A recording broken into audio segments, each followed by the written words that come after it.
Here we go. Focus. Speed. I am speed. 1 winner. 42 losers. I eat losers for breakfast. Cars is cool. I will die on that hill. It was the peak of childhood. From McQueen himself to whatever the f*** those modded cars were at the start. The film is just incredible. Seriously though, what the actual f*** is that? How is that practical? That's quite big.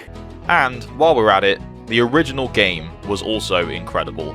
I had so much fun playing that when I was a kid, and even replaying it a couple of years ago during lockdown.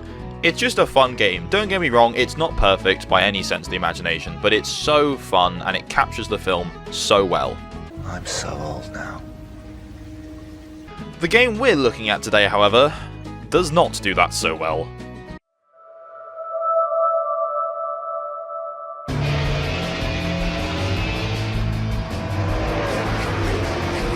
Time to show them what a precision instrument of speed and aerodynamics can do.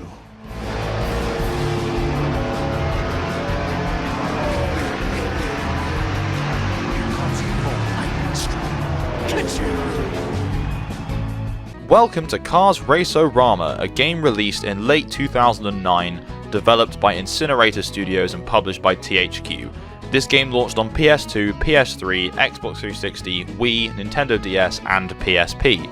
It was kind of common practice to release these kind of games on the previous gen as well, just to get as much money as humanly possible, but the previous generation versions were just always so much worse, so the version you're looking at currently is the PS3 version. My first ever experience with this game was on the Nintendo Wii, and my god, it nearly put me off for life, but we'll get to that later. Incinerator Studios had worked with the Cars franchise before. They had worked on the Wii versions of both the original Cars game and Cars Made to National Championship. They've also developed one MX vs ATV game, and other than that, that's kind of it. Their last actual developed game launched in 2011, and the company has been defunct since 2017, which, based off this game, I'm not surprised.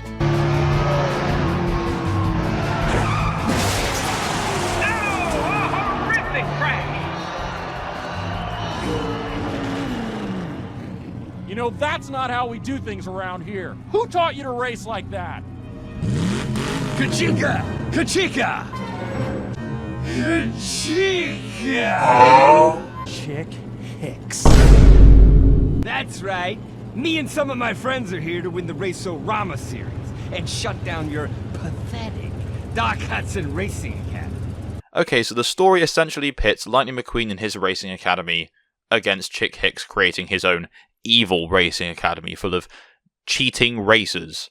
Ooh. Now this is the first thing I want to talk about and get it out of the way, is the voice acting, and some of the dialogue in this game is just like, I don't know if it was intentionally this like cursed, but it is, so I'm gonna have to show you. Oh yeah, and you see that Porsche looking car there in pink? That's not just Sally in pink, that's an entirely different character called Candice. He's trying to call Candace. He's trying to call Candace! Like Candace's dick! Just take a look at this. No. Daddy promised that I'd never lose. I'm calling him right now. Daddy, I want new tires, new paint, new everything. And I want it now! Whatever you want, sweetie. I'll make the usual arrangements. Thank you, Daddy. Now I've got some shopping to do. You know how buying always makes my hurt go away. Out of my way, you parasites. Daddy just opened a slew of platinum accounts on Romeo Drive, and I plan on maxing out every one. Now, the voice of Candice in this game is actually Tara Strong, who is known for a lot of things.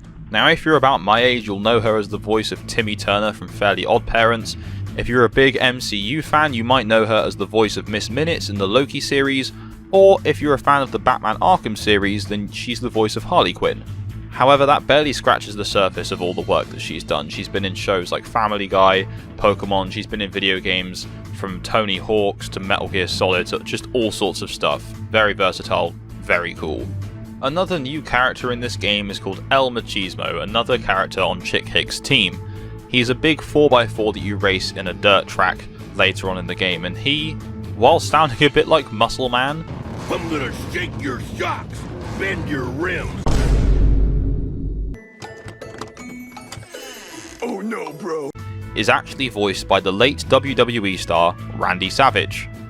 In fact, in all fairness, there's quite a good voice cast in this game. It's just a shame that Owen Wilson is not in it, because you can really tell the difference between Owen Wilson Lightning McQueen and non-Owen Wilson Lightning McQueen. Larry the Cable Guy obviously comes back to voice Mater because, let's face it, what else does that guy have going on? And interestingly enough, Michael Keaton actually voices Chick Hicks in this, like he did in the first film. I wonder what the studio had on him to make him do this, because Michael, honestly, you're so much better than this. And John Goodman, the voice of Sully in Monsters Inc., voices the Sully truck in the game as well, so there we go. It's just a shame that the actual dialogue is just kind of ass. But like, it's okay, it's obviously a kid's game at the end of the day, so I can't really sit here and criticize it forever. Okay, so I'm just going to get the positives out the way before I start moaning on and on. Now, the game looks pretty good, don't get me wrong, that's mainly because I've upscaled this, playing it the way I have, but the PS3 and 360 versions looked alright for the time. The on-tarmac racing, for the most part, feels pretty good, but honestly, the main selling feature of this game for a lot of people was the customization. And you best believe I made Lightning McQueen look as cursed as possible, because there's just something really unsettling about Lightning not looking like Lightning. I don't like the way my skin feels on my body. Do you like the way your skin feels on your body? You don't? Why don't you pull it off? Pull off your skin. There's 5 locations which you can freely explore, obviously including Radiator Springs, which they've just reused from the previous Cars games because this is literally in the same engine as well as the first and second Cars games. Okay, so now let's talk about the bad. My god, there are some sections in this game that are just so boring. The main story mostly has you playing as Lightning McQueen, but there's a couple of segments where you have to play as Mater and 1 or 2 where you have to play as Guido. Now, the Mater sections are boring, and some of them actually feature some irritating quick time events and other little mini games that just take away from the pace of the game.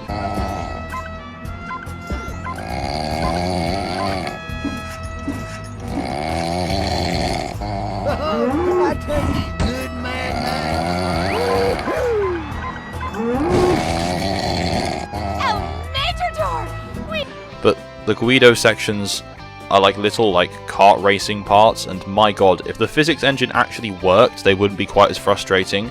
But the one race I did, I was almost ready to just give up playing the game entirely, just with the amount of bouncing around and glitching you do.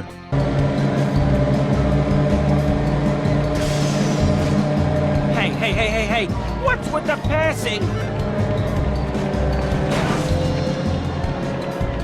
I'm gonna have a panic attack and I'm gonna leave.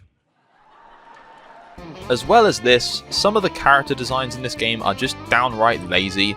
There are a lot of characters within the first Cars film and the Cars tunes that have been out at this point that they could have pulled from, but instead a lot of the characters they put in the races are just carbon copy and pastes. For example, the race that's on screen now, every car in the race is just this plain white car. Now, I'm pretty sure they give an in-universe reason for this because they're all just engineers to do so, but it's just an excuse for laziness, really. Even earlier in the game, all of Chick Hicks' students are all just the same kind of green car, and then some of your students are the same blue cars.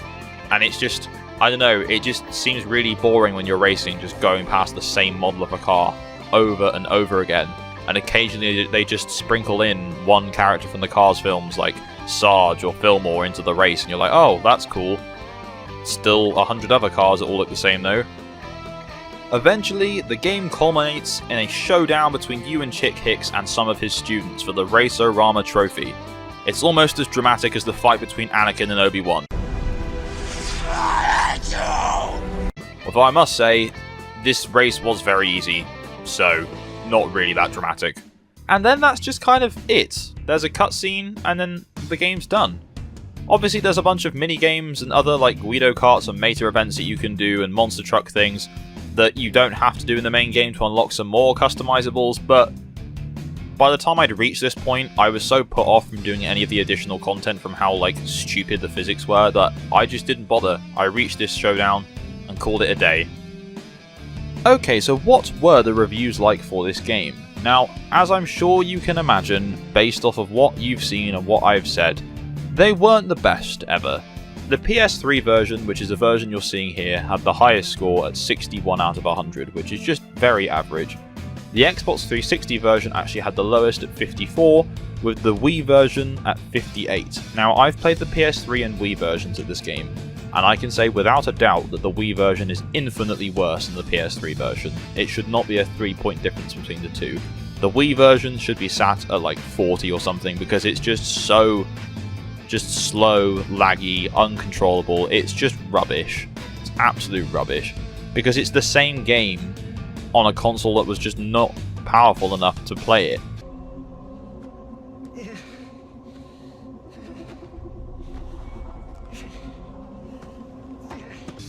Reviews stated the bizarre physics engine, the lack of innovation, and boring character design to be a lot of the problems with this game. Now, these obviously all do admit that this is a kids game at the end of the day, so it's not designed to be played really by adults, but I'm still going to give my opinion nonetheless. Well, that takes us to the end of our look at Cars Raceorama. Now, I do appreciate what they were trying to do with this game with the customization and the variety of races, but it just falls so flat. A lot of the game just feels very lazy and rushed through, and it really could have done with some extra time baking in the oven, I think. There is some fun to be had with this game if you are either a child or a fan of the Cars franchise, but if you are either of those, I would probably just play the first Cars game instead, or any other better reviewed racing game really. Anyway. Okay, so a couple of weeks ago I made a video boldly claiming that Cars Raceorama is the worst Cars game ever made. You guys disagreed? The comments showed you disagreed?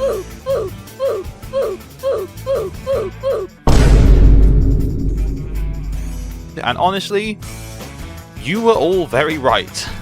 So a lot of suggestions stated that I should play Cars 3 Driven to Win, so I spent £9 whole on a copy of the game for Nintendo Switch, and my god, I want my £9 back, and I'd also like the 6 or so hours I've wasted playing the game before I ran out of patience to play anymore. Okay, time to race the best of the best. I've dreamed about this moment for as long as I can remember. Okay, Mr. McQueen, let's see how you do. Doc and Smokey are fast, so try to keep up. Remember, skill is everything. And these two had the skills. Get ready! Now, before I even dive into this game, I'm just going to come right out and say it. This game is ugly as shit. I know it's on Nintendo Switch, and I know they tend to dumb down games for this console because it doesn't have as much power, but come on, man, like, this game just looks f***ing awful. If we compare it to the PS4 version, it just... I've got no words. Like, this is amazing.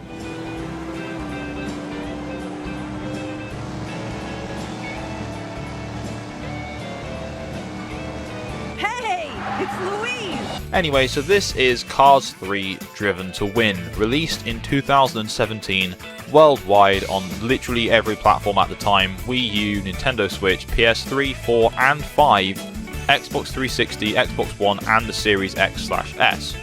It was developed by Avalanche Software, who you may know for developing Cars 2, the Disney Infinity franchise, and most recently, Hogwarts Legacy. So I don't know how they went from making this garbage to making Hogwarts Legacy. I know the game wasn't for everyone, but I had quite a good time with it. Now, both Cars 2 and this game did away with the open hub world style of gameplay for a more linear race-to-race World Cup kind of thing. And in Cars 2 case, more gadgety in battles because that was the theme of the film. Now, I have to say, regardless of performance issues, this game is just not very fun. I'm sure if I was like 5 years old and I had nothing else to do, I would probably be a little bit nicer to it, but I just really struggled to sit down and play this for long periods of time. It was just so mind-numbing.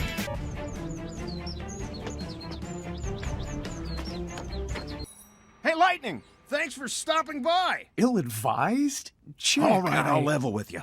Old 95 still gets big ratings, for some reason. Oh, I get it. Fans love a comeback story, right? Comeback story? That's hilarious! Nah, nothing gets viewers revved like a massive crash and burn. The voice cast in this game is significantly worse than Raceorama's was. Oh my goodness. Not a single member of the cast of the film comes back to voice their character in this game. Not even Larry the Cable Guy. And that man literally voices Mater in everything, so that's how you know we're in a bad time here. Also, Chick Hicks is now just a presenter for some reason, which is fine, I guess. Chance of thunder! So I was really not a fan of the controls for this on Nintendo Switch, purely because I've spent a lot of time playing Mario Kart. Now, the acceleration button is the right trigger on the back of the Switch controller, which on Mario Kart is the drift button that I would use. And to drift in Cars 3, you press A, which is the button you use to accelerate in Mario Kart, so frequently my brain was just getting very confused. On top of that, there's just a lot of other things you need to remember whilst playing this in terms of controls, which kind of just make it unnecessarily complicated. I got used to it quite quickly, but I think for any kids playing this game, it's almost too complicated, with having to go on two wheels, drive in reverse, do all the stunts in the air. Yeah, I don't know, it just seems a bit too much. So if you're watching this video and you're looking at the gameplay thinking, wow, he's terrible, then yeah, fair enough. There we go, Reliant Robin. So the game does have quite a few game modes, but a lot of them are really just quite half-baked. You have your standard race, where it's just, there's no gadgets, there's nothing, it's just a race. You have a battle race, which is the race with weapons, it's just basically Mario Kart, but You have Takedown, where players must use weapons and power-ups to take out loads of other cars. It's kind of cool, but again, it gets very samey very quickly.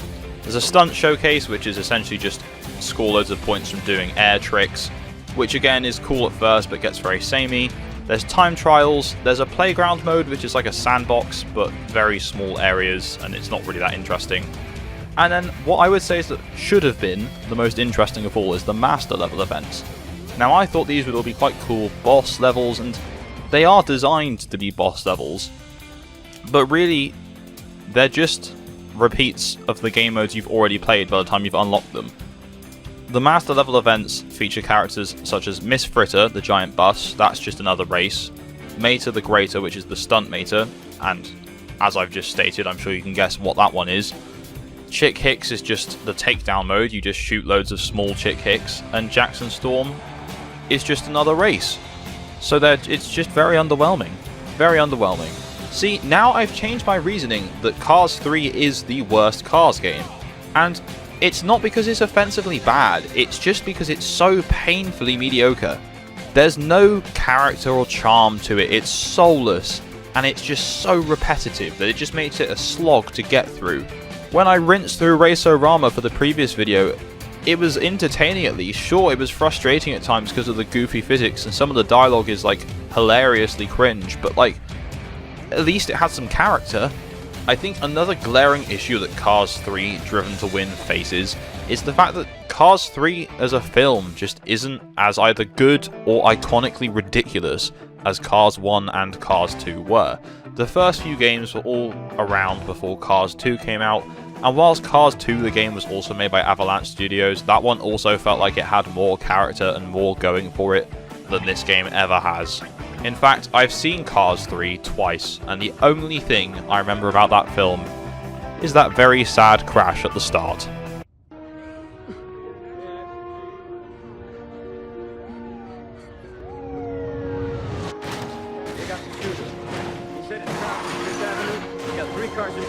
Something else that Cars 3 does that is incredibly frustrating is it pretends like it has a lot of content. It has this really fancy Hall of Fame 136 set of missions, which after about an hour you quickly start to learn are the most empty, easy, soulless set of missions ever. There's a few that are maybe challenging, some that are quite time consuming, but overall they're all very samey. It looks as though there's a lot to do, but there really isn't. Another thing, unlockables. Unlockables in games should be something that you want to work towards. It feels rewarding when you reach them. But unlocking stuff in this game, you kind of look at it and go, huh, okay, that's cool. It didn't help that I don't know 90% of the characters in this game because I don't remember the film. but I unlocked characters and I thought, who? What? What is that? Who the fuck is that guy? Another feature that Cars 3 is severely lacking is online multiplayer. It has local co-op, but every racing game these days has online. I mean, it's not like this game had the excuse of being old. It came out in 2017.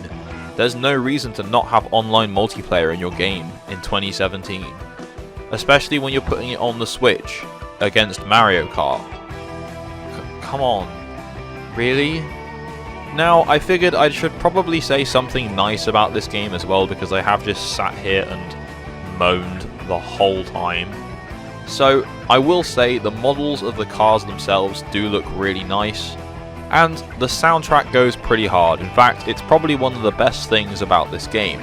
And, unlike its early THQ predecessors, the physics engine in this one seems to function a little bit better, so you have a lot less glitchy gravity moments, but they're still present. I think that's literally about as much as I can say in terms of the good. I mean, I guess children will like it. That's the only other thing I can say. Now, interestingly, of the 3 platforms this game has a Metacritic score on, the Nintendo Switch is the joint worst one. The PS4 version of this game has a very okay score of 72 out of 100. Not too bad. I think the game just runs a lot better on there, but the Nintendo Switch and Xbox One versions both have 59 out of 100. Now, I've not played the Xbox version, but the Switch version, it just has so many performance issues and the game just doesn't look as nice as it does on other consoles, and that is obviously because the Switch isn't as powerful. But my review of this is purely based on my gameplay experience, rather than what the game ran like. That pretty much takes us to the end of our journey through Cars 3 Driven to Win. Now, what do you guys think of this game? I will now stand by the fact that this is the worst Cars game, and I'd like to extend my apologies to anyone who was offended by my Raceorama comments. Okay, so I have now looked at Cars Raceorama and Cars 3. I'm doing this in a very strange order, I know, but today I'm looking at Cars 2. Now, I know some of you are still not happy with how I viewed Cars 3, and with a lot of you defending it.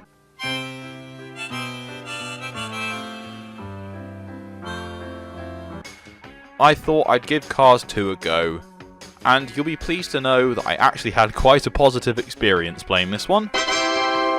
So, Cars 2, the video game, was released in 2011, pretty much on every platform at the time, including PlayStation 3, Xbox 360, Windows, Wii, the DS, the 3DS, the PSP, and even on iOS. Although the iOS version is like a different game, so we won't get into that. Wait. Anyway, this game was developed by Avalanche Software, who also developed Cars 3, and also Hogwarts Legacy, and a few other games. The version that I am playing today is for the Xbox 360. Now, I've actually owned this game for like 6 or 7 years. They gave it away on Games with Gold some period of time ago, and I never really played it when I claimed it. I just claimed it for the sake of it. And then I thought, oh, I literally already own this. So I've pulled out my old Xbox One to obviously play the 360 version on, and sat and played through a good like 7 or 8 hours. So first off, let's talk gameplay. Fundamentally, this is the same as Cars 3 in terms of how the gameplay works, except it actually works. The drifting and the arrows on the track that you drift on to get boost are still present. There's a few small little gaps you can go through on 2 wheels to get additional boost, and the tracks have shortcuts, except they're just so much less obnoxious than they are on the Cars 3 maps. If you reach the maximum amount of held boost, you still get that very large, long boost that destroys enemies in your way if you double tap the boost button. So fundamentally, it's very similar to Cars 3, except this one is just better. It just has more character to it, it doesn't feel rushed. It's just better in every way. One issue with Cars 3 is that when the cars are moving, and the game's telling you you're going at like 90 to like 150 miles an hour, you feel like you're going at about 30, and it looks like it too. But in this game, that issue isn't quite as present. It feels like you're going faster when you're actually going fast. Which, now I've said out loud, probably sounds a bit ridiculous, but for a character who likes to say, I am speed. Really? I would like to feel like I am Speed. This game is also very linear, much like Cars 3. The THQ Cars games were obviously more open world and featured a lot more collectibles, whereas the Avalanche Cars games do not really have that so much. Oh. Oh, no. Now, whilst this game may be lacking a proper open world segment, it does have a lot of game modes in there. Now, this game really is a Mario Kart clone. Realistically, it's obviously a Cars movie tie-in, but the theme of it, it's really a Mario Kart game. You've got your races with power-ups, you've got your battle modes. It's clear as day where the inspiration comes from, that's all I'm saying. However, the fact that it's a Mario Kart clone, it's genuinely a strength of the game. Obviously the movie was about spies and action, so it really fits the game well for this jump from the open world THQ games to what we have now. It makes sense. The races are fun, the maps are well laid out and well designed, and as the game goes on, it gets progressively more challenging. In a way that's fair, not in a way that's just absolutely broken like the hard AI on Cars 3. The races that you compete in when you do have power-ups are also good fun. They can be frustrating at times because the physics is a little bit goofy, especially when you get blown up by the large laser and you get thrown up into the air. Sometimes you land and keep going, sometimes you just land on your roof and it respawns you. It can just be a little unpredictable, which sometimes makes for a little bit of a frustrating experience.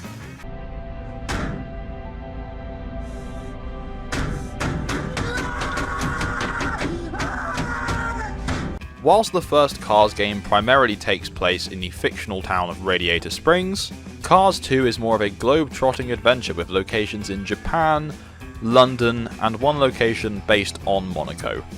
The world designs for these within the tracks they're set on are actually really good. Now don't get me wrong, playing the London track as someone who lives in England, it is not even remotely close to being the quintessential English experience, but traditionally, I suppose it is. Come on, who are you then? Ronnie Pickering! Who? Ronnie Pickering! Who? Ronnie Pickering! Who the fuck's that? Yeah, me! Anyway, my point is, the level design is actually pretty good. No complaints there, really. Now, I know I complained a lot in the previous two games about the voice acting, but in Cars 2, genuinely it's not actually that bad. The original cast from the film doesn't come back, but the voice actors they do have in this game are actually pretty good. Lightning McQueen, for the most part, sounds like Owen Wilson, and Finn McMissile, again, for the most part, sounds like Michael Caine. I failed you. You trusted me.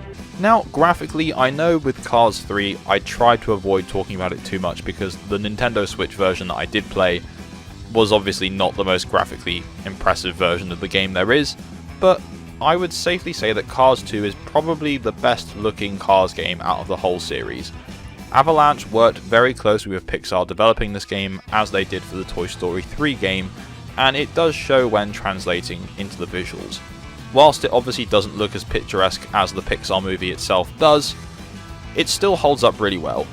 Now I'm sure the Nintendo Wii version of this game probably looked a lot uglier than the 360 and PS3 versions, but the fact that the Switch version in 2017 of Cars 3 looks worse than this 2011 game for the 360, it's baffling really.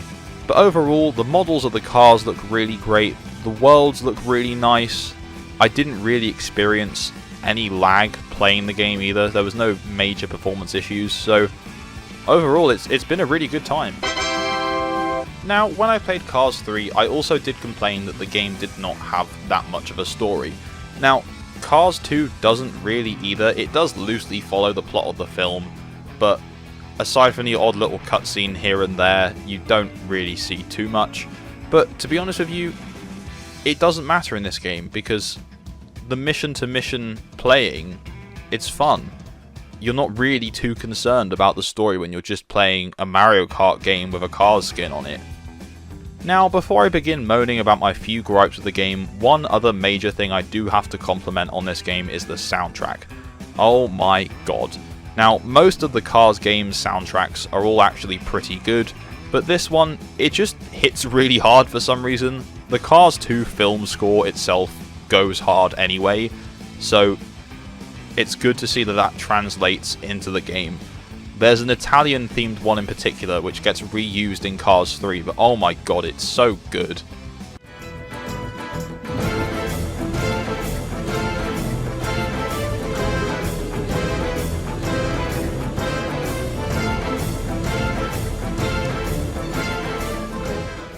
Now, unfortunately, I do have to moan a little bit, which, honestly, I'm sure you're all quite surprised I haven't moaned more. Cars 2 has a game mode where you basically fight off waves of enemies, but I just think it's kind of boring, I'm not gonna lie. There were moments where I was driving around the maps I didn't know too well, trying to actually find the enemies. Like, the arrows were showing on my screen, I just couldn't actually locate them. And then when I did locate them, they were just like sat there, not doing anything, or were just driving into a wall, and it just felt a little bit broken. It was like it was an afterthought after they'd already developed the rest of the game, and they just threw this one in. I don't know, I could be wrong, but it just feels very shallow, and every time I saw one of these, it was just an absolute snooze fest. And then eventually, the scores got a bit hard, and I just gave up trying those game modes, to be honest with you, so... And as I already mentioned briefly earlier, the physics in this game still aren't great. There's another game mode where you have to essentially pick up these batteries so you can charge your shield so you don't get shot by the all-in-all cannon thing that's in the film. And there were several occasions where I'd like go over like an incline and I'd just completely lose control, and then my chain would be broken and then I would lose. It just gets a bit frustrating. But other than that, I don't really have any major issues with the game. Those are my two biggest complaints, which, compared to the other two, I'd say is pretty minor. Critically, the game actually did alright as well. The 360 version scored a 72 out of 100 on Metacritic, and the PS3 version scored a 74. The rest didn't fare quite as well. The Wii version got a very nice 69 out of 100, and then the PC scored 65, and the lowest being the DS and 3DS versions, both scoring 58, which isn't ideal. But the main console versions of the PS3 and 360 did pretty good. The user score for the 360 version as well is pretty good at 7.5 out of 10. Not bad going at all. Now, this does raise the question, is this the best Cars game? Now, I know a lot of you will have a different take and a different argument for why you think your favourite is the best. I think it's hard to say because the first game is just so iconic, but is obviously, it does have its issues. And it's the same with the follow-ups for the THQ games. They're good, but they do have their issues. I know I grilled Raceorama, but in hindsight, it's actually not bad. Cars 3 is obviously, there's no argument, the game's the worst out of all of them, but what do you think? Anyway, that takes us to the end of our look at Cars 2, the video game. So I've now covered Cars Raceorama, Cars 2, and Cars 3. So logically, with the weird order I've gone in, you'd think I'd next cover Mational or even the first game. But after doing some research, I discovered something far more interesting. Okay, here we go. Focus, speed. Hey, Lightning, you ready? Oh yeah.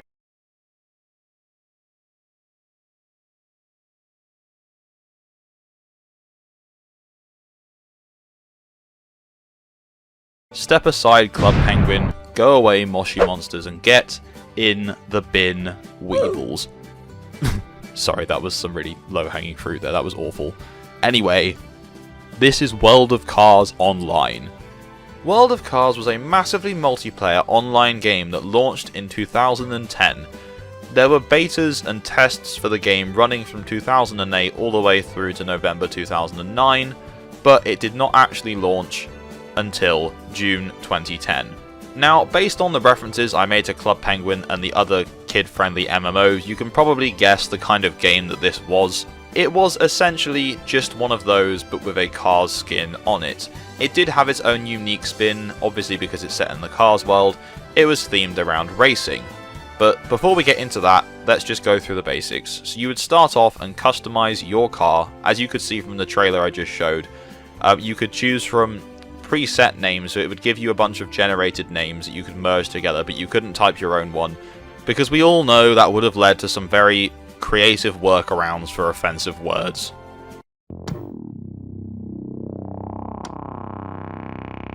Now, before we dive any further into the game, we need to talk about sponsorship.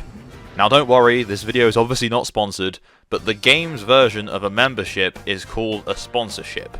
These memberships unlocked quite a few things. You had unlimited customization in your house and Radiator Springs buildings. You could start your racing career on Pro Tracks, the Piston Cup races, and you could join different sponsors. The price of a monthly subscription was $5.95, and for those of us who speak in English is £4.76. Much like many of the other MMO kids games, you could also get this membership on a physical card that you could buy in a store. Now, you could get these as a 1-month membership on a card, and apparently this was included in any version of Cars 2, the video game, as long as it was physical. Now, I never saw any of these cards in the UK, so I'm sure that this was an American-only thing, which is a shame, because that's probably how I would have found out about this game, because I had no idea it existed until now. Now, if you've been paying attention to the footage on screen, then you can control the car literally just by clicking and moving your mouse around. It was as simple as that. Which leads us nicely into the races. So if you were a free-to-play member of the game, you had 4 potential races open to you in the Carburetor County. These included the Carburetor County Speedway and Fillmore's Fields Rally. However, if you were a paid member of the game and had the sponsorship edition, then you could go to pro tracks in the Piston Cup, such as the Motor Speedway of the South and the Los Angeles International Speedway. You could compete in the races against friends, randoms, and AI. You could earn in-game currency to spend on your house and your character, and if you had the pro membership, you could unlock race points, which would unlock more tracks for you to race on. I have to say, one of the biggest challenges of making this video was actually finding footage to use of the game, because there isn't much on here. Bear in mind this game was out in like the very late 2000s, very early 2010s. The recording software and quality of the videos at the time are just not quite there, so I'm really sorry for the footage being used, but that's all that's available. There are quite a lot of the movie characters that appear in these games as well. You have pretty much the entire original set of characters from the first film, including Doc Hudson, who was actually removed in summer 2011 after Cars 2 came out. But pretty much every major character from the first movie, except the King, appear in this game. Some characters don't have voice actors or voice lines at all, so Chick Hicks, Mac don't have any voice lines. Mater is obviously once again voiced by Larry the Cable Guy, because that dude will just do anything except voice him in Cars 3, the game, because it was Keith Ferguson returns to voice Lightning McQueen. Now, he's voiced Lightning McQueen pretty much since Mater National Championship. All the Mater like film shorts, Cars Raceorama, Cars 2 the game, and all 3 Disney Infinities, he is the voice of Lightning. He's also known for voicing Blue from Foster's Home for Imaginary Friends, which is a show I'm convinced a lot of people have forgotten about, and I wish they hadn't, because I remember it going pretty hard back in the day. Interestingly, there's other cars in the game that had voice lines in the game files, but they were never actually put into the game. So, Lizzie, for example, had voice lines in the game files, same as Flo, but they were just never actually put in. Now it's time to get to the sad part of the video.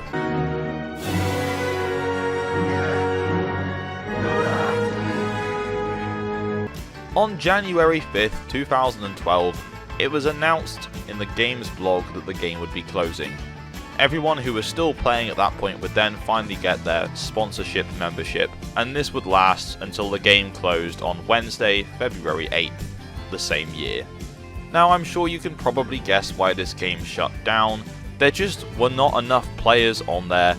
The game had 33 servers, and of those servers, only one was very regularly populated. Everything else was just empty. Now, this type of game just kind of saturated the market very quickly in the late 2000s, very early 2010s, and I think Cars launched too late into that cycle to really make a difference. For example, when this game finally launched, I would have been 10 years old. And at this point, I'd already been a member on Club Penguin, Moshi Monsters, and there was plenty of other options available for us like Bin Weevils, Movie Star Planet, and the other cursed one we don't talk about. And let's not even forget stuff like Neopets. So there was just so much already going on that World of Cars really had a very, very, very hard market to get into. And it does make sense why it shut down. I mean, Disney were literally competing with themselves because they bought Club Penguin anyway, so I don't think it was any great loss to them. So to put the reason for closure into perspective, World of Cars Online only had up to about 60,000 members, and most of those were inactive and unpaid, and most of them left after the open beta. Now for comparison, there were over 30 million user accounts on Club Penguin across many different countries. You can kind of see why the game ran out of money, because they spent it all keeping inactive servers open when they had about 3 people actually paying for membership for the game. I would imagine their last ditch attempt to get people to play the game was putting the membership cards in every copy of Cars 2 and connecting the two together with the hopes of getting people to sign up to both. But the problem was Cars 2 just wasn't that good anyway as a movie. The game was alright, but I just don't think the stars aligned for this, and that's one of the reasons why this game just had to go. It's a shame, and I'm quite surprised there's not a rewritten version of this somewhere, because I know all the source code got leaked last year, but we'll see. Maybe it will make a comeback one day, but it won't be Disney-fied, because whoever brings it back will get sued straight away. Now, to rub salt into the wound for the very few people who were still playing this game at the end, about 5 months later they actually launched another game using the exact same technology called Cars Land Racers. Now this one wasn't quite as exciting, you didn't need a membership, and you could actually just log in as a guest or using your Facebook account. But this was actually to advertise the recently opened Cars Land at Disney California. So I've actually been unable to find anything other than the menu screenshot of this game's existence. There's like no footage of it anywhere online. So instead, that's why you've just got the actual theme park ride on in the background. And honestly, it's probably more interesting than the actual game itself anyway. So this game launched in July 2012, and by 2013 the game had shut down, and the page where the game once existed was just replaced to just focus on the attraction rather than the actual game, which is quite funny. So Cars Land Racers lasted less than a year, so I guess World of Cars did a little bit better, so that's something. Another interesting fact about World of Cars Online was you had to have a racing number, but there were a few numbers that you could not choose. There are some obvious ones, like you couldn't have number 95 because of Lightning McQueen, or 86 because of Chick Hicks, but you also could not choose number 69. Now I'll leave that up to you as to why that is, but I'm sure you can figure it out. The game was only available in English, however when the files were leaked, Spanish and Japanese instructions were found, which means they must have had plans to make it playable at some point had the game taken off. When the game closed, Disney was expected to refund up to about $8,000 in membership fees that could not be concluded within the game's time before it closed.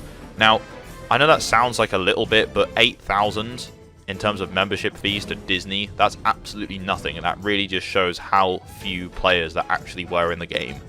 Now, I'm curious, please comment if you played this game when it was out. I would absolutely love to hear from you as to what you think about the game. And if you did play this game whilst it was out, congratulations, you're in an elite club who played the most niche Cars video game under the sun. So congratulations, you have my respect. Now in my head I'm thinking, what would I rather play? Would I rather have the chance to experience this or play Cars 3? And I'm going to say, I'd rather play this. Anyway, so that brings us to the end of our journey through World of Cars Online and I guess Cars Land Racers. Now I had this game on PS2, but this game is pretty much available on every single platform that was around at the time.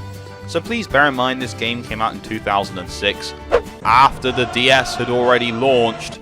But for some reason, this game was also on Game Boy Advance. And not only that, Cars Mational, which came out even later, was also on the Game Boy Advance. Anyway, so that's this video. We're looking at the Game Boy Advance Cars games. They're both quite different from each other, so this should be quite an interesting look.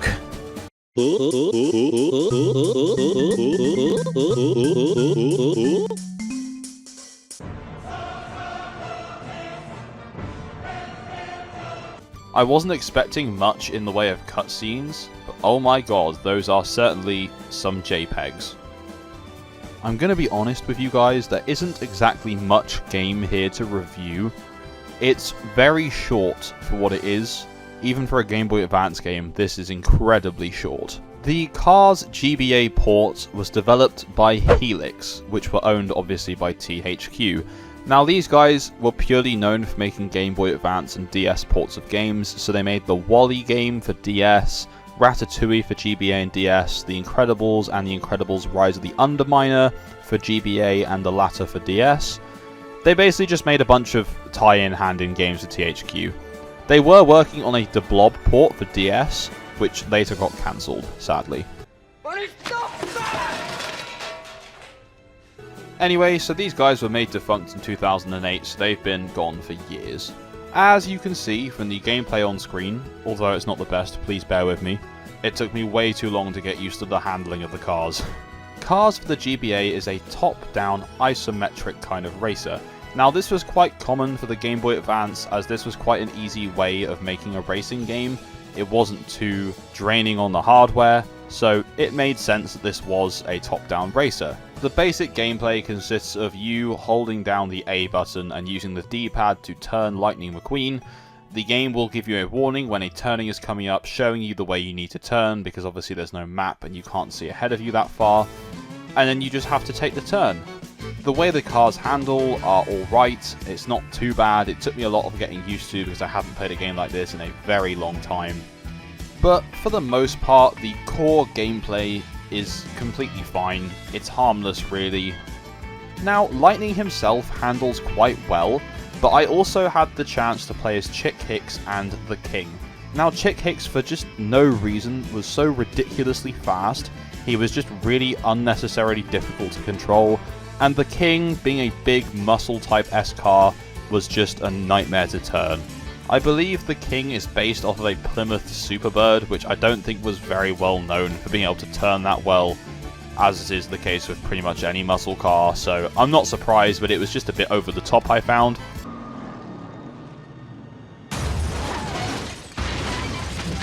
Okay, so in total this game has about 16 events overall, which really don't take very long to complete. Some races can last a few minutes, but most of them are lasting like a minute to a minute and a half at most, so you're only going to get an hour or two out of this. There's a few unlockable characters, as I've already discussed, and there's also some customization for Lightning McQueen. You can have him in a few different colours, including Dynaco Blue, and what I like to call Piss Yellow. Other than that, there genuinely isn't very much to say about this game. There's a couple of collectibles that you can unlock, but these collectibles are literally just screenshots from the first film in really low resolution. Anyway, let's move on to Mational.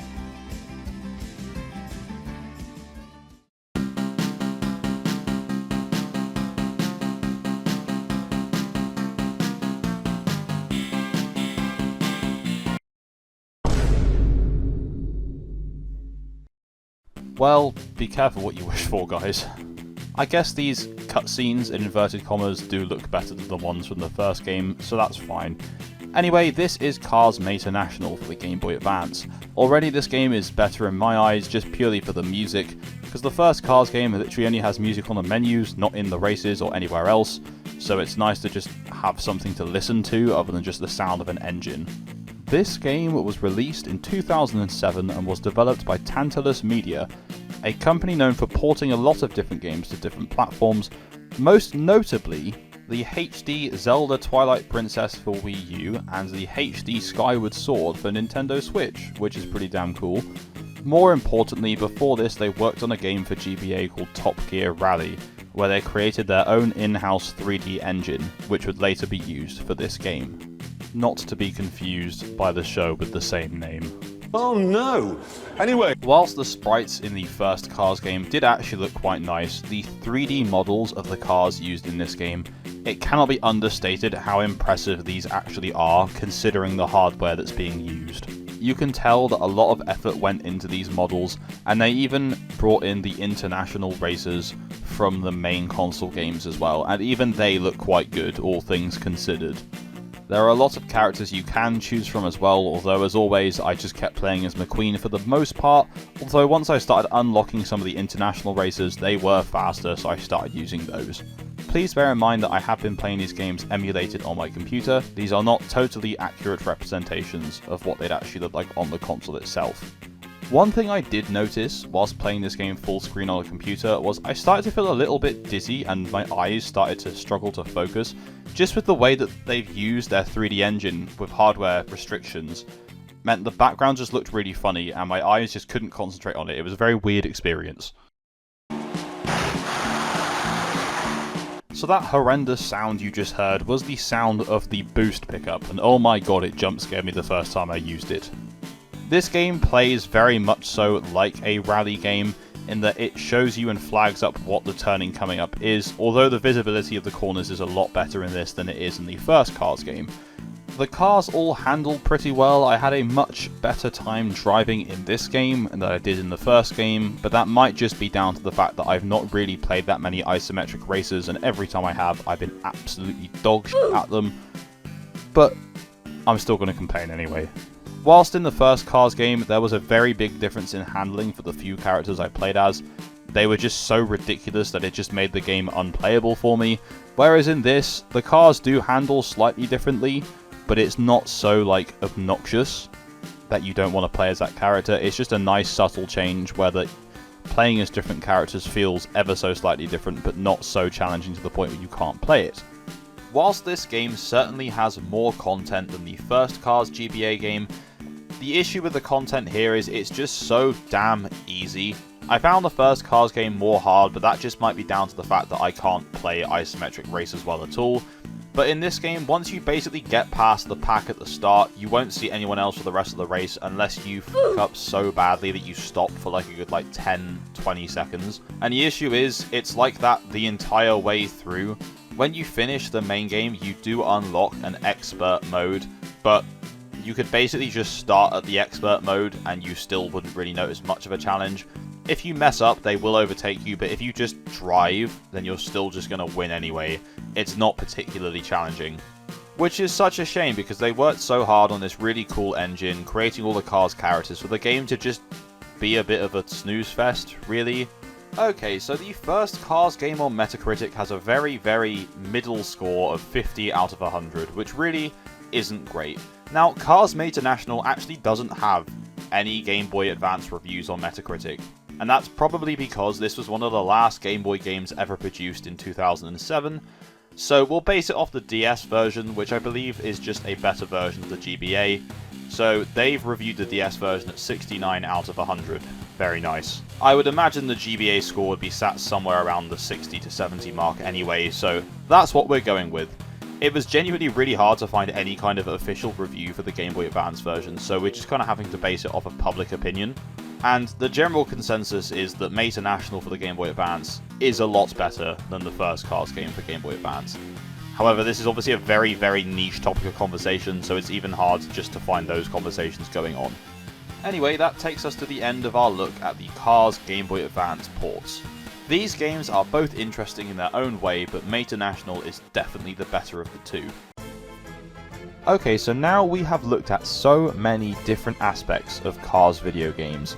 From MMOs, to GBA ports, to just the truly terrible. Today we are looking at the 4 Cars video games made for the Nintendo DS, which are Cars, Cars Made to National, Cars Raceorama, and Cars 2. This is quite a mixed bag, so get ready for an interesting look at these 4 quite different games.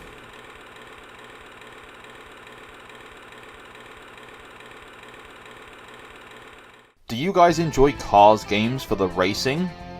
Well, too fucking bad, bozo, because this is a mini-game collection. That's right, the first Cars game for the DS is a fucking mini-game collection. Barely any racing in sight. This version of the game launched worldwide around the same time as all the others did back in June or July 2006, depending on where you were in the world. This version was developed by Helix, who also developed the GBA version of the game that we looked at the other week. I mean, honestly, I'm not actually surprised this does exist, because this was the early days of the DS when everything was about making sure you used the touch controls, and minigame collections were a big thing back then, so I'm not surprised, I'm just kind of disappointed. Well, seeing as we're here, let's just talk about the minigames that this offers. So, the one you're currently seeing on screen is a game where you have to, and I quote here, stroke the cars as they fill up petrol to keep them happy.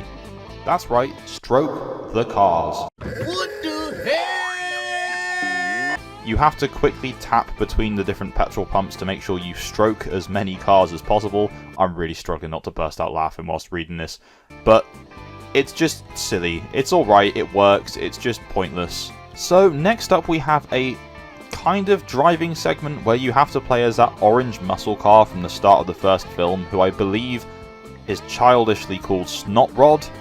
Anyway, you just kind of keep driving. He occasionally sneezes and gets a boost, and the other members of your crew drive past and you have to avoid them. I don't really get the point of the game, and then you kind of just keep driving until you stop. And this one just feels like it goes on for fucking ages as well. Not impressed. So the third minigame I played, it's literally just a memory game. Like, that's it. I remember this. Almost remember. There's a traffic light that flashes in different patterns, and you just have to tap the traffic light after the lights have flashed. The only really annoying thing is as the game goes on, the patterns get longer, but the traffic light shakes as you tap it, so sometimes you can misclick on the screen. And I say misclick because I've been emulating this and not been playing it on an actual DS. So it just made it 10 times more difficult. So once you complete these first 3 minigames, you then unlock some more. So the way these minigames work is they have 3 stages. If you fail at a stage, it will just take you back to that stage rather than restarting the entire thing, which is kind of nice, I suppose. Anyway, so the next thing you unlock is an actual race between Lightning and Chick Hicks. Now, I thought, oh hell yeah, racing, this is going to be good. No, it's a very bare bones experience. I was just happy to see some kind of racing, but be careful what you wish for, I suppose. The concept for this one was actually pretty cool. You have to keep an eye on your tyres to make sure they don't burst. You have a boost gauge that keeps coming and going as you use it, and there is actually a pit stop micro game halfway through the race, although I struggled to actually figure it out at first, which is really embarrassing. But yeah, overall, not a great minigame, but it's fine. Okay, so next up we have a minigame where Mac is driving along and falling asleep once again, which is just super dangerous.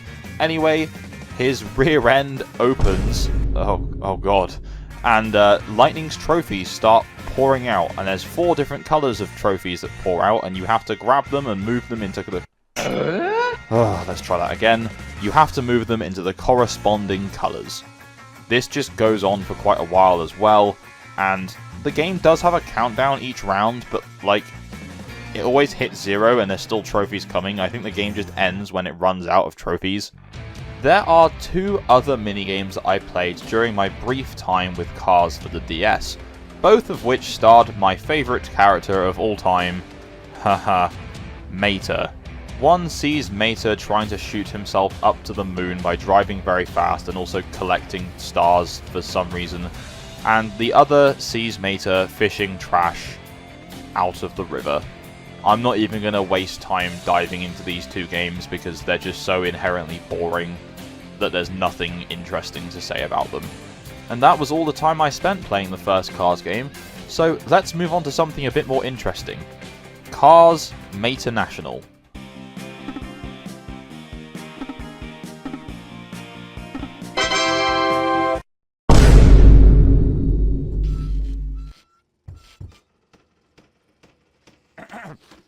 Ladies and gentlemen.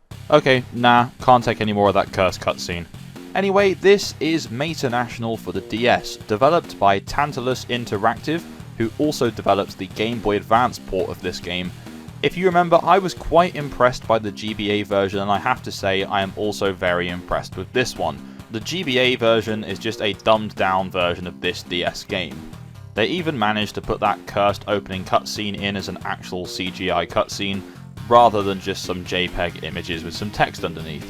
Don't get me wrong, most of the other cutscenes in this game are just images of characters with text, and that's absolutely fine. I'm not expecting a fully animated story mode game for the DS. Anyway, this launched in late 2007, and the DS version actually had the highest Metacritic score out of the lot, with a very nice 69 out of 100. Oh, yeah. For comparison, the DS version of the first Cars game only got a 54 out of 100, which is just pathetic. Now, so far, my only experiences with Mater National have been on the Game Boy Advance and the Nintendo DS, so I don't really have the main game to compare to. Now, I have looked into it, and to be honest, this game seems quite similar to that, minus the open world aspect, The tracks for this game are actually very well designed. There's some cool hidden shortcuts and collectibles to pick up, and honestly, I had a really good time playing this game. It features all the international racers from the main game and who we also saw pop up in the GBA version. There's jumping, there's drift mechanics. Honestly, this game is pretty good.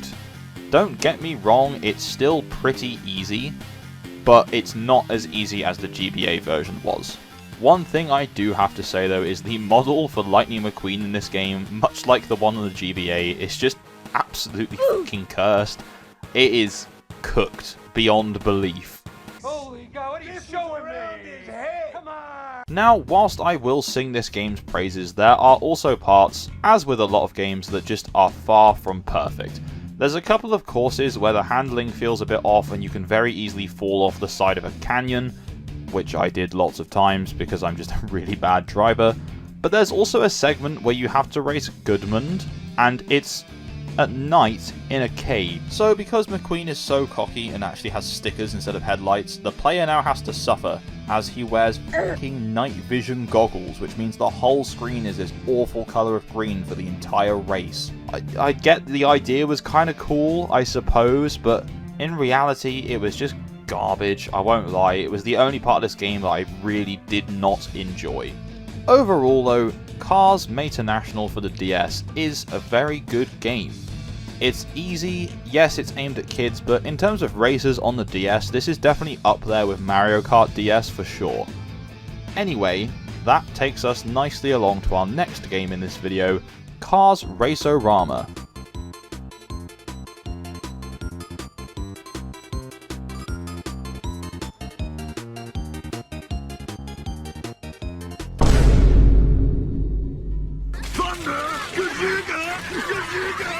Genuinely, I can't decide which McQueen model I actually hate the most between Mational and Raceorama for the DS. This game just, I couldn't get used to the way it looks, but more on that later. So this is Cars Raceorama for the Nintendo DS, which was developed by, again, Tantalus. It released in late 2009, and Raceorama actually holds the honour of being the first Cars game I actually made a video on, so I know a lot more about this one than I did Mational. Now, as you may recall, I absolutely grilled Raceorama the first time I played it and did the video. Now, hindsight has given me some wonderful knowledge in the fact that it wasn't that bad. This, on the other hand, is nowhere near on the same level as the console game is. Obviously, it was never going to be, but it's just something about the way this game looks. It just, I don't know, I can't get on board with it. I don't know how they went from the Mational graphics to whatever Lightning McQueen looks like here. Now, as you can probably tell from that recycled Chick Hicks joke that I've used in nearly every single Cars video, yeah, fuck you guys, I'm going to keep doing it anyway, the story still is the same as the base game. Chick Hicks' rival racing academy takes yours on. He has some bratty sports car girl, a silent muscle car, a big truck that's voiced by Randy Savage, although there's no actual voiceover in the cutscenes in this game. The bare bones of the game is still there. The tracks are all nicely designed, it has shortcuts, there's stuff to collect, you know the gist by now. As it's developed by Tantalus, this game is very similar to Mational, and that's a good thing. I personally prefer Mational over this one as a handheld game, just from the way it looks and the way it runs. Honestly, Mational runs better than this one. That said, some of the level design is a bit more detailed. There are some reflections that can be seen on the models of the cars, which is actually quite impressive for the kind of game this is and for the platform it's on. But overall, I much prefer Mational to this. However, Tantalus still did a good job of bringing this game to a handheld platform. I must say the points mechanic in this game is really cool. How you hit top speed, you get points which add up to your boost, how you hit drifts, and just that whole system it's very well done. Obviously it was in Cars Raceorama, but it's done very well on the DS as well. Honestly, I'm just grateful that these two games exist, because the first Cars game on DS is just a joke. So the fact that we got two full console games pretty well adapted onto the DS it's very impressive. So technically, in terms of Metacritic review gatherings, the DS version of Raceorama actually holds the highest score out of all the games so far. but that's only because it's had one review, and that one review was 70 out of 100. For comparison, the 360 and PS3 versions of the game hold 54 and 61 out of 100 respectively. Anyway, moving on to our final game, Cars 2. Okay, so last but not quite least, we have Cars 2. Now, this DS port was actually developed by Avalanche, who developed all the other versions of the game as well. I recently played through Cars 2 on the channel about a month ago, and I had a pretty high expectation for this game to be quite similar, having just played the previous two DS ports as well. What I got was in fact not a port of the console game, but in fact its own thing. Honestly, I've sat on this for a few days now, and I still don't quite know how I feel about this game. It's such a mixed bag that it's hard to really recommend it, but at the same time, it's weirdly impressive for what they were trying to do. I don't know. So let me just elaborate on what I mean. The console game very, very loosely follows the events of the film, but it's kind of just you doing missions and races with no real actual purpose except to just progress further through the levels. This game actually follows the plot of the film, where there are actual missions based on such insignificant moments. There's a whole segment on Mater driving to get to the wasabi for the pistachio ice cream joke. Do not eat the free pistachio ice cream. It has turned. Don't get me wrong, what follows is a pretty significant moment in the film with the oil spill, which to me overall is quite impressive, but it does mean that there are some incredibly boring and frustrating segments of gameplay involving stealth and almost platforming. I don't know, man. Honestly, I was just hoping for a bit more of a watered down version of the console game, but this is just weird. I do just want to talk about how the cars handle in this game compared to previous as well. Now obviously I know this was developed by a different developer, so the handling is going to be different, but my god, controlling Lightning, he is so sensitive to drive around, is absolutely ridiculous. Perhaps I just didn't play the game long enough to get used to it, but I just found it very difficult to control what he's doing when you press the D-pad and he just turns on an instant. Very sharply as well, might I add. Anyway, let's talk reviews for this game. So the overall Metacritic score for the DS version is 58 out of 100, but there's such a mixed bag of reviews here. They range from 80 all the way down to 41. Some people absolutely despise this game, where other people are really impressed with what it did. I'm more on the negative side. It's definitely got a fair review score, I'd say, overall, but I wasn't particularly impressed, I must say.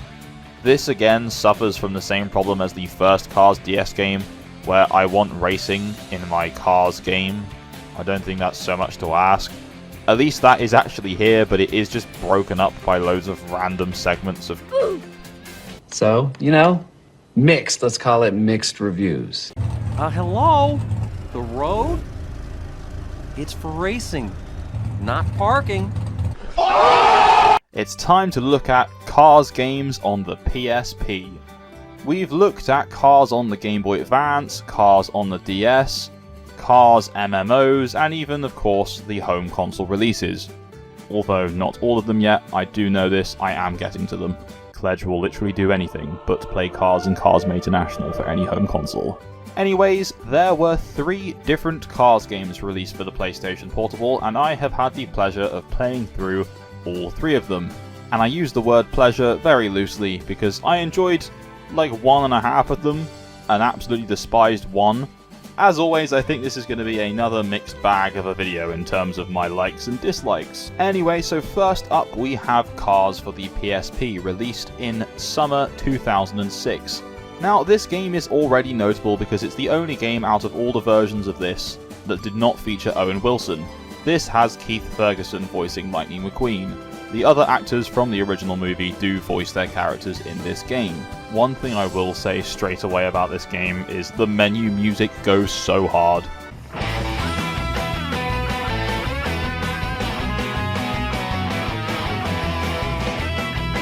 So, Cars on PSP follows a different story to the home console version. The residents of Radiator Springs are all racing when Lightning turns a corner and finds the import racers from the start of the first film, also known as the delinquent road hazards, apparently. Anyway, these 4 racers were quite literally the epitome of cool in the 2000s for me. Like, I thought every car should look exactly like those 4. Anyway, spoiler alert, these 4 actually have a secret leader. Now, can you think of a certain car's antagonist that could possibly lead these 4 racers to cause havoc for Lightning McQueen? I wonder. You guys know damn well I'm going to take every opportunity I can to make that stupid joke. That's right, as you play through the game, you find out that they are led by none other than Chick Hicks. Yay, he's back again. Now, I'm just going to say it right out, I really enjoyed Cars for PSP. Is it a perfect game? No. But there was a lot of effort put in. This version of Cars was developed by Locomotive Games, formerly known as Pacific Coast Power and Light. These guys developed Nuclear Strike and Road Rash 64 for the Nintendo 64, and then went on to develop some MX games, and then later on, Cars and Ratatouille for the PSP. They were bought out by THQ in 1999, and then were shut down by them in 2008. But then THQ obviously went bankrupt as well, so I guess karma's a bitch, really. Anyway, whilst I love the tracks on the original Cars home console game, some of the tracks on the handheld version were just super creative and not what I was expecting from this game. As to be expected with a lot of these games, there's a lot of cool shortcuts, but also just some incredible designs all round. There's one level called Iron Horse Junction, which is basically just a train yard, and it's just, I don't know, it was just really captivating for me, and it was something different compared to what I was used to, even if there were loads of those f***ers from Chuggington taunting me every time I went past them. There are some other cool tracks as well, including one where you end up driving through a bowling alley and then you can get a strike each time you go through, which I thought was quite a nice touch, even if the game doesn't actually show you the pins falling over, probably due to technical limitations. The game is broken up into a few segments, so you'll do a couple of races and then you'll get a boss fight between one of the 4 of the gang. You'll get a little cutscene before and a little cutscene after you win, then a few more races, rinse and repeat, all the way through until you get to the final showdown with Chick Hicks, which was actually quite a cool race, I'm not gonna lie. There have definitely been worse races between you and Chick Hicks, and I'm looking at you, Cars for the DS, I'm looking at you. Now, don't get me wrong, whilst I did enjoy this game, it is by no means a perfect game either. It has the standard kind of janky physics you've come to expect from the early Cars games, so if you're like me and you don't like those, then this game might start to wind you up a little bit. If you do like them, then good for you I suppose, because you'll enjoy it a lot more. On top of that, it also suffers from the other problem you tend to see in some of the other games, like how the f*** is Lizzie pulling away from you at the start of the race, and somehow still keeping ahead of you, going at like 200 miles per hour. It's also not a particularly long game either, but this was a handheld movie tie-in for the PSP, so I don't know what I was expecting really. But in the grand scheme of things, for a decent Cars game, these are pretty minor gripes to have. If you're looking to purchase an arcade racer for your PSP, I probably wouldn't recommend Cars as your first choice, with games like Burnout Legends and Ridge Racer on there as well. But if you're looking for Cars for your PSP, this is probably the best out of the 3 you can get. The Metacritic score for this game on PSP is 70 out of 100, with review scores ranging from 88 all the way down to 50. Now, I don't really quite understand how this game's earned a 50, I would definitely say the 70 range is where it should be. I must say I had a nice little nostalgia trip when I realised you could look at clips from the film. I scrolled all the way through and found an absolute gem hidden away. Yep, the Cars game featured clips from the movie, but also a trailer for Ratatouille. Just a cool random little piece of history, I guess. Anyway, on to our next game. Okay, so for our second Cars game on the PSP, we have Raceorama. Now, this version is basically the same as the DS version, just a little bit more high-res.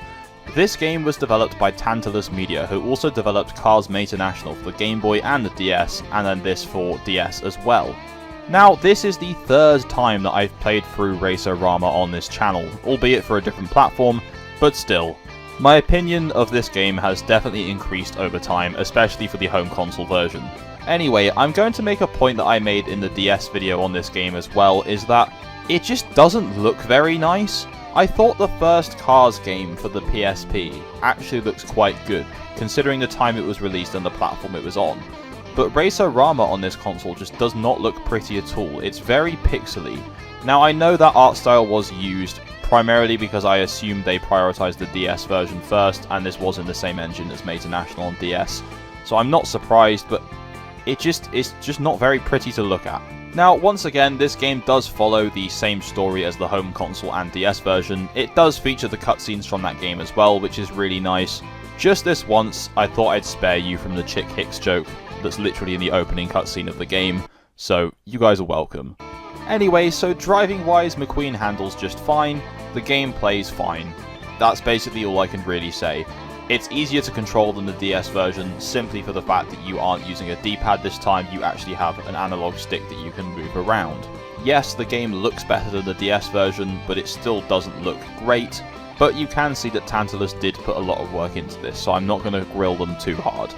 As I've said before, there's a lot of tracks in this game, and they are all actually pretty good. There's some decent shortcuts, there's some collectibles to get. It's the standard experience that we actually really enjoy. There isn't really much else that I can say about Raceorama for the PSP that hasn't already been said by me in another video or by someone else in a different video. Yes, it has Candace saying daddy in a cringe way. Yes, it has El Machismo voiced by Randy Savage. It's the standard beats that you know I love to make jokes about. Now, much like the DS version, Raceorama doesn't have an official Metacritic score because it only has one official critic review. And that is 50 out of 100, which I don't think is a particularly fair review. I would say around the mid-60s to 70 mark would be acceptable for this game, but that's just me. I'm still going to complain about it anyway. One thing I failed to mention about the handheld version of Raceorama is how much I actually quite like the last race. Now, I know I said this about the previous Cars game as well, but this Chick Hicks race is actually pretty cool. Unlike the home console version, it's a pure one-on-one with Chick, except he gets members of his crew to try and intervene and stop you as you go around, including Candace, El Machismo, and Stinger, the characters you have to race before Chick. Don't get me wrong, it's not exactly a masterclass in arcade racing, but I thought it was a very cool end to what is a fairly decent game for the PSP. Anyway, so that's pretty much all I have to say about Cars Raceorama. So let's get on to what I can only describe as the worst Cars game for PSP, Cars 2. I don't want to go. Speed. I am speed. How dare this version of the game use that incredible piece of music. Also, I love how blatant the dialogue doesn't match up to Lightning McQueen's mouth moving. Anyway, Cars 2 for PSP was developed by Virtual Toys. Also, I know in the DS video I credited the wrong developer with that game, so I am really sorry. Anyway, this version of the game launched late in 2011 as compared to all the other versions releasing in the summer. I'm so glad that we waited the longest for the worst version. So I was singing the praises of Cars 2 for home consoles, and to be honest with you, I kinda like the ambition behind the DS version as well. But by God, this is quite possibly one of the most boring games I've ever played in my entire life. We had two pretty good arcade racing games in the Cars series for PSP, and this developer decided the best direction to take this series in was a f***ing slot racer. I'd rather spend hundreds on actually buying Scalextrics in real life than play a slot racing Cars game for my PSP. The worst part is, this game literally pranks you into thinking it's quite similar to the home console versions. You have the same menu and the same vibes right as you start, and then suddenly, bam, slot racer. Anyway, now I've complained about the genre of racing this game is it actually any good at being a slot racer? Yeah, kind of, I guess. It's fine, it functions well enough. It is a bit goofy and sometimes the mechanics just don't work how they're intended. But I guess they achieved what they set out to do, which was to create a Cars slot racing game. I don't know about you guys, but I'd honestly take Cars 1 for the Game Boy Advance over this shit.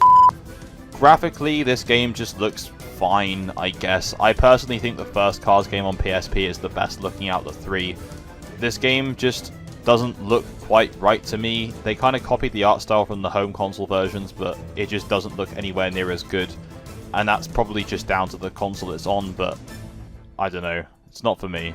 The game follows the same basic structure as the home console version. It's just a shame that it turned out the way it has, because it just could have been so much better. I honestly would have preferred it if this game was just a port of the DS one. I mean, if you like slot racing games, then this is definitely worth checking out, but it's just such a disappointment compared to basically every other game in the series. Anyway, on Metacritic, this game literally has 3 reviews. 2 of them give it 60 out of 100, and 1 of them gives it 65. Now, obviously, because of my distaste for the genre, I'm a bit biased and probably think it should be lower, but I guess 60 seems about fair for what it is, because at least the game still functions. The other 2 games in this video I actually played through in its entirety, but this I could barely stomach for about an hour before I just gave up, because I'd already seen all that the game had to offer. At the end of the day, this is only my opinion, so take what I say with a pinch of salt. If you enjoy this game, then good for you, that's great. The same goes for any of the other Cars games I've moaned about throughout these videos. If you like them, then good, because they're meant to be liked, that's the point. Anyway, that covers the 3 Cars PSP releases. I say, lovely day to rip it up on a small town track, eh? Yes, it's finally time that we play Cars 1 for the PS2. Yes! Now, the making of this video has actually been very exciting. I've been very lucky to have some of you guys join me on stream whilst I've been playing through Cars on the channel and on Twitch, which meant a lot of you actually got to witness firsthand how terrible I actually am at games. Okay, so that's how we pull that off, that's fine. But it was also nice to actually get to say hi to people as well. Anyway, I know a lot of you have been asking for this one for a while. In fact, it's actually become a running joke how long it's taken me to get to Cars 1, because we've pretty much played every other game. Well, not quite. I am getting there. Anyway, this game was developed by Rainbow Studios and was published by THQ. Now, as you've seen across my videos, there are several different variants of this game, from top-down racing on the GBA to a minigame collection on the DS. It's had it all, really. But yeah, all the variations of this game launched throughout 2006 for PlayStation 2, GameCube, Xbox, PC, Game Boy Advance, DS, PSP, Xbox 360, and the Wii. Oh, that's a lot to say in one go.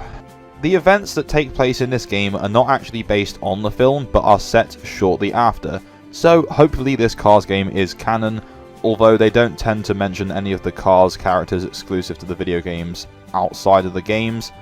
There's no merch on any of them or anything, so who knows. So like I said, the game takes place after the events of the first film.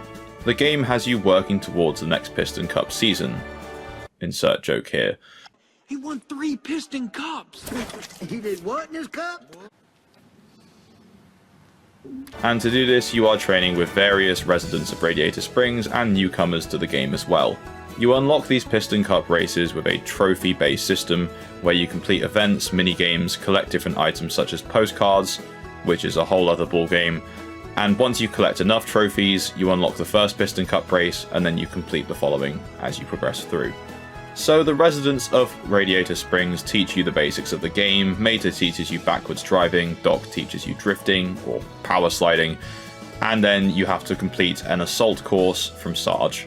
However, most of these skills that you learn you can't actually apply during the Piston Cup races because you have to follow the rules, so there's no drifting or backwards driving. Anyway, so much is part of the course for the other Cars games. You can probably imagine who the villain of this game is as well. You guys know I'm just going to keep using this joke every time, literally every video. It's even an alert sound on my streams now, so get used to it. So, as you all probably remember, I wasn't that kind to Raceorama and its goofy-ass THQ era physics. However, time has changed my opinion on that a little bit. Having played some of the other Cars games, including some of the god-awful handheld ones, and also Cars 3, I've grown to appreciate the THQ era games just a little bit more, and with Mational right around the corner, I'm looking forward to playing that as well. Handling McQueen in the main story of this game, it's a bit weird. He's very floaty, it doesn't quite handle how you would expect, and turning is a bit of a nightmare until you properly get used to how the physics are, which is basically never, because the amount of times on stream I crashed or some ridiculous thing where gravity just didn't work happened was unreal. Oh dear. No one saw that. No one saw any of that. What the? Really? Come on! I said, as long as I get this story done for today, that's what I'm happy with. Oh my god, Gravity is not playing ball today. Anyways, I'm probably just a really bad driver, but there was just so many instances like that where I'd bounce off of like a corner, or I'd hit the corner of a rock whilst just driving straight, and I'd just flip up into the air.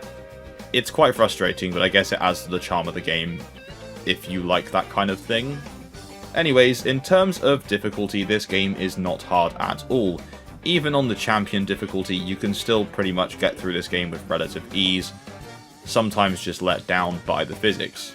However, what the game lacks in difficulty, it makes up for in care and quality put into the game. You can tell the developers either really cared about the film or worked very closely with Pixar, or both, and the result is quite impressive. There are a lot of characters in this game with a lot of customization options available, and you can unlock a lot of characters and these customization options with the currency you collect around the world. None of these additional cars or customization options are required to complete the game, but they're just nice unlockables to have. But you can tell a lot of effort went into recreating Radiator Springs and the various tracks from the film, because they're all very detailed. And on top of that, the character models are also very detailed, especially for a PS2 game, which is the version we're playing.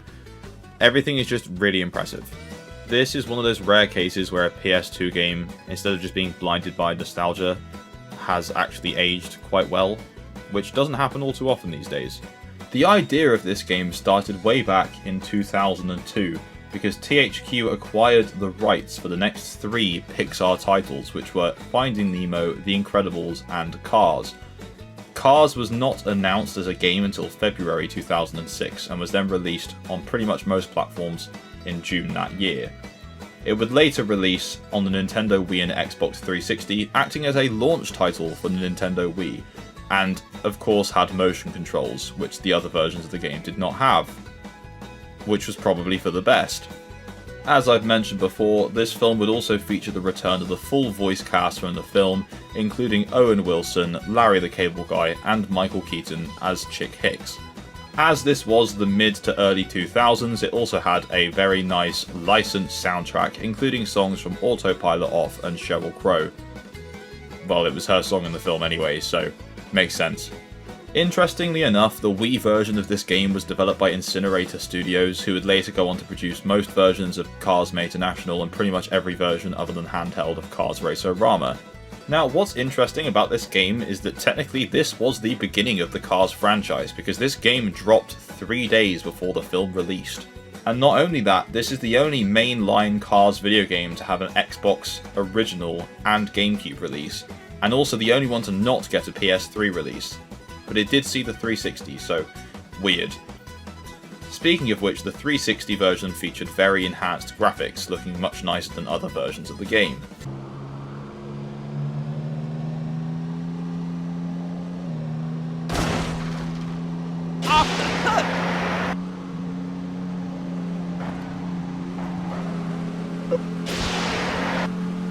Anyway, 360 version aside, there's just something about this game that captures that childhood magic that the others can't quite do. Is that because it's based around the first film? Maybe yes. Is it also because it has the actual voice actors? Probably also yes as well. But there's just certain things about this game that really just sell it above the rest. For example, on stream, there was a very, very close photo finish moment in a Piston Cup race that was literally exactly as it was in the film. And that experience gave the same kind of feeling as watching the film for the first time when I was a kid. No, chick is right on my arse. No! No, no, no, no, no, no! Oh.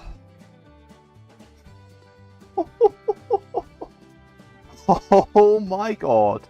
So overall, out of all the Cars games I've played, I'd have to say this is probably one of my favourites. There's a lot of things in this game's favour that really help it shine above the rest. The charm from the first film, the tracks are well designed, the Piston Cup races with the minigame split up in the middle for a pit stop, also great. Really good soundtrack, although I couldn't listen to half of it without being copyright striked on stream, and overall a good time. Don't get me wrong, there are parts of this game that really slow it down, Janky ass physics aside, there's also just some really boring minigames, including tractor tipping, which is all stealth. If that's your thing, then fair enough, but it wasn't for me. There's one where Luigi has to collect his tyres, which again just goes on and on. And then there's the postcard collecting for Lizzie, which isn't a minigame, that's just something you do throughout, but that can get a bit tedious as well. In the PS2 version of the game, there is also a hidden race and hidden minigame that you can unlock with a cheat code, and that is Mater's Countdown Cleanup, which is a minigame where you just drive around and collect rubbish, and the time goes up with the more rubbish you collect. Pretty much just goes on forever, until you stop collecting rubbish and run out of time. And a race called Mater's Speedy Circuit, which is just a little track through Radiator Springs. Nothing too exciting, but cool that it's hidden away. In terms of critical response, the game did pretty well across the board. The PS2 version has the second highest with 71 out of 100, with the only one being higher, the PC release, at 73 out of 100, which is a little confusing because all I've heard of this PC version from you guys is that it's just really broken. But I guess it's probably easier to mod, so it's got that going for it. Now, by no means is this a perfect game, but in terms of movie tie-in games, this has got to be pretty much the golden standard. Well, what do you think, audience?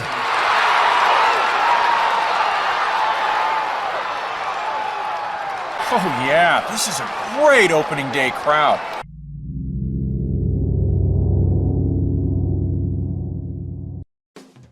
This is Cars Mational, the direct sequel to Cars the video game. This was released in late 2007 across several different platforms, including the PlayStation 2 and 3, the Xbox 360, PCs, the DS, the Game Boy, and the Nintendo Wii.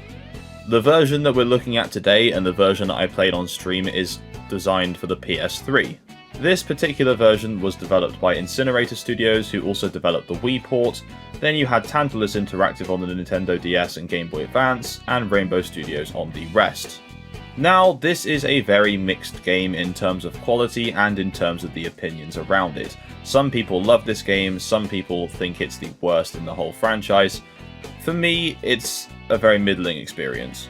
As it is a direct sequel to the first game, a lot of the stuff from that first game is also seen here. Especially the really janky physics, because it's like they somehow made it worse in this game. Don't know how, don't know why. Right guys, no, never having a skill issue argument again. That was... the game. We crashed the game! As the slightly misleading title would suggest, this game and the first video game and the final sequel, Raceorama, are what many would believe are the true sequels to the first Cars movie. But we'll get to that later. The story in this game really takes a backseat compared to the first video game and Raceorama, but it pretty much goes as follows. Lightning hosts an international championship in Radiator Springs, and then when they go to announce this event on television, Mater forgets his lines and calls it the Mater National Championship. Hence the title of the game. Mater, you f***ing idiot. Then, throughout the game, you are introduced to a range of these international races. These races are pretty much all very extreme stereotypes of the countries they come from, including Giovanni, an Italian Ferrari, Otto, a German endurance racer, and of course, there is a British car called Emma that's just the standard Cars British stereotype. Oh, and then this happens. Where are my manners? My name is Emma. My name's Mater, and I've been looking for my manners for years. Now, there are some good features in this game. It's not an entirely negative video here today, for once. Whilst the graphics overall leave a lot to be desired, the actual models of the cars look fantastic, at least in the PS3 version, and this game does run at 60 FPS on both the PlayStation 3 and the Nintendo Wii. Although I mentioned the international races are just huge stereotypes, their designs are absolutely fantastic and they do fit the world very well. Although I can't actually play it in this video, this game does have a very good licensed soundtrack, including Life is a Highway from the original film, which for some reason was not included in the first game. There is also a nice variety and mix of mini-games and actual races that don't make the game feel too long. And on that subject, the game really isn't long at all. You can pretty much get through the story in about 3 hours, which depending on how you look at it, is probably a good thing because it doesn't overstay its welcome. Speaking of the story, there is no real antagonist in this game. Chick Hicks is obviously the villain in the first game and also in Raceorama, but in this, the only villain you're really facing is the gravity, or lack thereof. Okay, this is an interesting design. Oh my god. Okay. Oh my god. What is happening? Oh my god. The physics in the first Cars game were, well, questionable at best, but in Meta National Championship, oh my god, I don't think I've ever got so annoyed at a kids game in my entire life. I'm so sorry if you were in the chat for this, because I just spent half the first stream just shouting at stuff that shouldn't have happened. But as I've said before, an argument could be made that these goofy physics adds to the charm of the game. For me, it just winds me up, but in hindsight I can see looking back that it is kind of funny. But in the moment, I just want to win the race and not be bounced up to the moon every 5 seconds. Speaking of broken things in this game, there are quite a few glitches, which leads me nicely to talk about the minigames. There is one particular minigame in the PlayStation 3 and Wii version that suffers from quite a very irritating glitch, and that minigame is Ghosting Mater, which is based off of the Pixar short from 2006, Mater and the Ghostlight. Now, due to the higher frame rate of the PlayStation 3 version, Mater slows down a lot quicker in this minigame than he's supposed to, which actually makes it almost impossible at certain points to actually complete levels. If you are emulating this game, that's not a problem because you can just reduce the frames, but if you're actually playing this on the platform it's intended to be on, it's just ridiculous. Shoot, I'm just glad What? it weren't no UFO. What the— what? What? What? Hang on. There are some minigames that function a lot better, including a rhythm game with Ramon. Tractor tipping makes a comeback here as well. There's a minigame called Race and Chase where you have to chase down one character, tag them, and then run away from them to your checkpoint, which sounds quite boring but is actually quite fun and has a couple of challenging moments. There's a minigame called Fillmore's Fuel Frenzy, although I don't really want to talk about that one because I really wasn't good at it. You basically just have to conserve fuel and not run out. That's it. And finally, there is Mike and Sully's Last Laugh, which is, yes, Mike and Sully from Monsters, Inc., but as cars. Now, the fact that this is in the game is just really cool. It's just a shame that the execution of this minigame is just— it's not quite there. You can only play it as Mike, you have to compete against Sully every time, and because Mike is such a small car, he handles like absolute ass. Turning is problematic, you get thrown around all over the place, and sometimes Sully's AI is just ridiculous. However, as I said, it gets bonus points just for the inclusion alone. Anyway, another downside of this game is its very easy difficulty levels. Now, there is a cheat code that unlocks you a pro difficulty level, which does make it a little bit harder, but for the most part, they're either really easy or incredibly unbalanced. Oh, the conveyance is going reverse. Right, this is chaos. This is absolute chaos. Oh, they're all going backwards. You want a game where you can see that the cars you're against are racing fairly but driving really well, not just driving at full speed around a corner without having to brake and driving through obstructions that would normally slow you down without slowing down. There's nothing more infuriating. Which leads me nicely into my other major issue with this game, which is the track design. Now, Cars 1 had some fairly nicely designed tracks. The handheld versions also have some decently designed tracks, but in this game, they're just not quite there. The Meta National Stadium's alright, that's pretty cool. The airport's alright, but there's a lot that just— it's just not great. The new additions just aren't that great. I think the perfect way to sum it up is very cool ideas, very poor execution. Now, back to what I was saying earlier. I do believe that these games should have been the proper sequels to the original Cars movie. Now, as you're probably aware, Paul Newman, who was the voice of Doc Hudson, sadly passed away between Cars and Cars 2. So the creative direction for Cars 2 just— well, it needs no explanation. I mean, at least it gave us a good video game. Anyway, so Paul Newman was actually still alive when he voiced Doc in the first video game, and he was still alive when Meta National came out, even if he did not provide his voice for this game. But My point is these games are about racing, not ridiculous spy antics or any of that garbage. It's about rivalries, friendships, and racing, which is what the Cars movie is about. And yes, my opinion on Raceorama has changed significantly since I made my original video. I will have to replay it again on stream. So in terms of critical response, I'm sure you can imagine what they were like.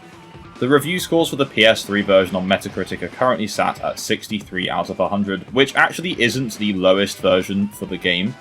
The Xbox 360 is currently sat at 58, and the highest version being the DS at 69. Huh? Now, for me, this definitely isn't the worst Cars game I've played on this channel. They've got to be the PSP version of Cars 2, and also the very rushed avalanche mess of Cars 3 on the Switch.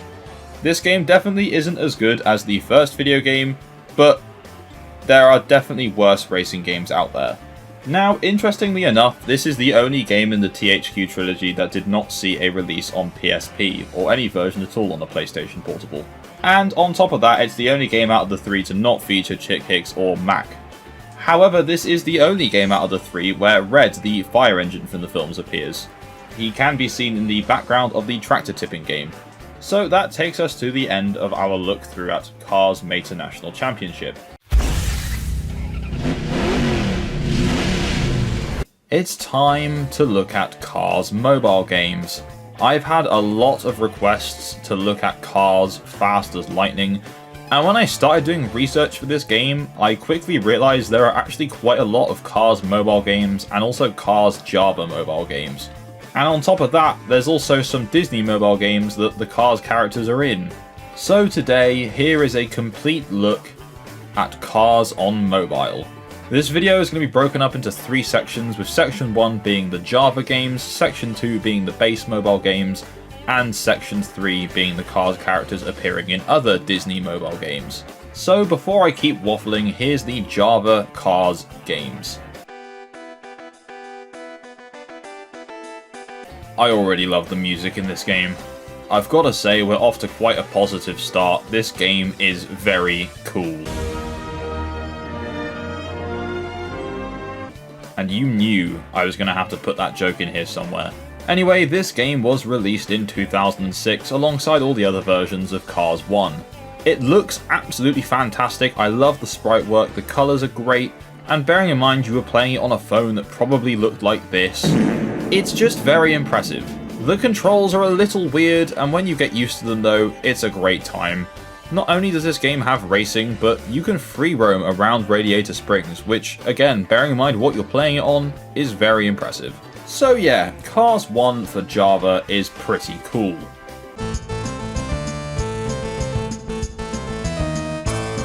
Our next game released just 1 year later for Java as well, and that is Cars Radiator Springs 500.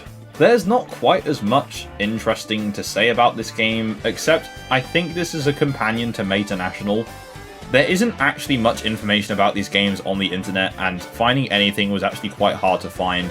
But after digging around for a little bit, I discovered some playable characters, and those playable characters were Otto the Audi, Goodwin the Volvo, Emma the rally car, and so on and so forth. All the international races from Meta National were here. This game had all the international races as playable characters, and it also had 15 different courses that you could partake in. So, to be fair, for a little mobile game, especially of its age and the platform it's on, there's quite a lot of content here. Gameplay-wise, it's just a very generic, old-school mobile racing game. It's very similar to kind of Asphalt, but really dumbed down. That's the best way I can summarize this. And again, there's not much more to say about it than that. It has a nice little charm to it of being an old-school pixelated game. It's not quite as cutesy and nice to look at as the first Cars Java game, but I think this is still pretty cool. So for our third of the 4 Java Cars games, we have Cars 2, which I have to say has got to be up there with the Cars 2 PSP game for just completely pointless gameplay. There was also a full iOS app release of this game that's a bit different just in terms of how it looks, and we'll get to that later. My god, this is just so boring. Really not what you'd expect looking at the previous 2 games we've already covered. This released in 2011 to tie in with the film release, and like the film, should really be disregarded in terms of discussions, and just forgotten about. This much more than the film, I'd say. This is one of those games where it really is, it's harmless if you are a child, but as an adult trying to play something with any amount of substance, this is not it. The previous 2 Cars games on Java had something for everyone, but this is definitely just something to give your child to stop them from crying. And then they'll probably just cry afterwards anyway because they've just had to play this game. Oh, no.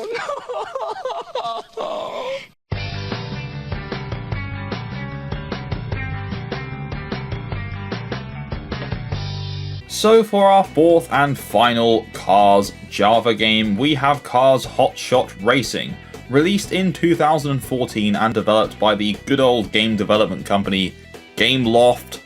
Ugh. This one kind of reminds me of Cars on the GBA with the gameplay style and how the angles are when you're racing. Nothing inherently wrong with this one, completely fine, harmless really.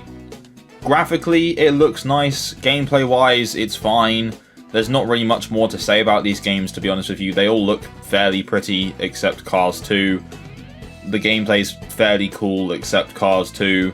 For the most part, the Cars on Java experience is actually quite a positive one, which is not something you'll hear me say very often about anything. Positivity is not my strong suit. However, Cars 1, Radiator Springs 500, and this are all pretty solid games. Did you guys play any of these games back in the day? Do you still play them now? Have you downloaded them recently and given them a go? Let me know in the comments what you guys think of these, and we will move on to the next section of the video, which are the actual Cars mobile games. Okay, so first up we have a pretty weird title to kick off our mobile games list. This is Cars 2 World Grand Prix Read and Race, which is about as exciting as it sounds. An educational reading experience that covers the story of Cars 2, but only focusing on the World Grand Prix races, rather than the spy side of things.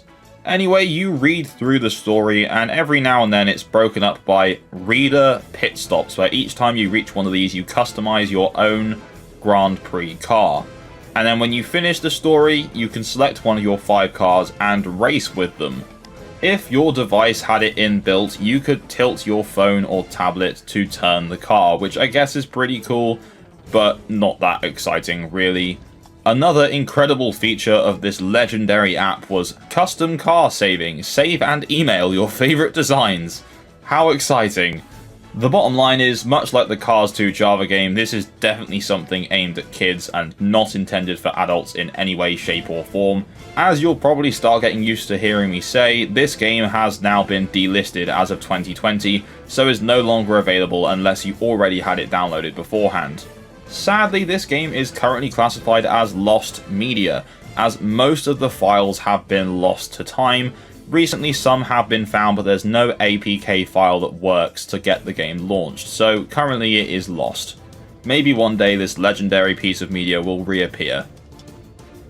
Okay, so whilst we're on the topic of Cars 2, we may as well cover the Cars 2 iOS app, which is the same as the Java one, but it just looks a little different. Same gameplay style though. Completely pointless, boring as anything, and just absolutely cursed. This released in 2011 alongside the film, but compared to its console counterparts only has 5 playable characters, 3 different locations, and as you can probably tell from the gameplay, no actual races, just reach the finish line and earn the stars. It's very, very boring, very pointless, completely mind-numbing, and again, give it to your kid, they might be entertained for 5 minutes. That's all I have to say about Cars 2. That's it. Moving on.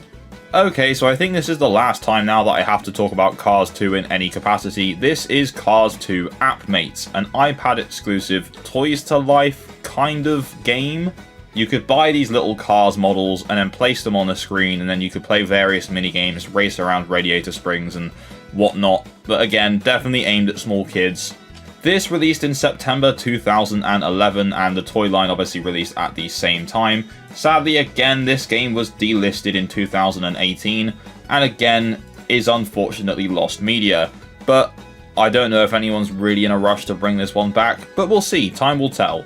The game had 6 playable characters that you could purchase models for, and that was Lightning, Mater, Finn McMissile, Holly Schiffwell, Francesco, and Shu Todoroki, who is the Japanese race car from the film. The figures looked something like this. They have a certain charm to them, but I must say they're not the greatest models I've ever seen. Moving on to our next game. Okay, so next up we have Cars Daredevil Garage. Now, this is quite an interesting one. Yet another Toys to Life Cars game. It's weird that quite a few of these exist if we're including Disney Infinity as well. This game released in 2015 alongside a new range of Cars diecast models, and these diecasts could be scanned into the game and you'd unlock them in your game to play as, which is a pretty cool way to sell toys, I have to say. Now, personally, I never had too many of the Cars diecasts growing up as I was more of a Hot Wheels person, but this is very cool, and you can see the Hot Wheels inspired gameplay from the tracks that you build and the star rating system you get from playing them.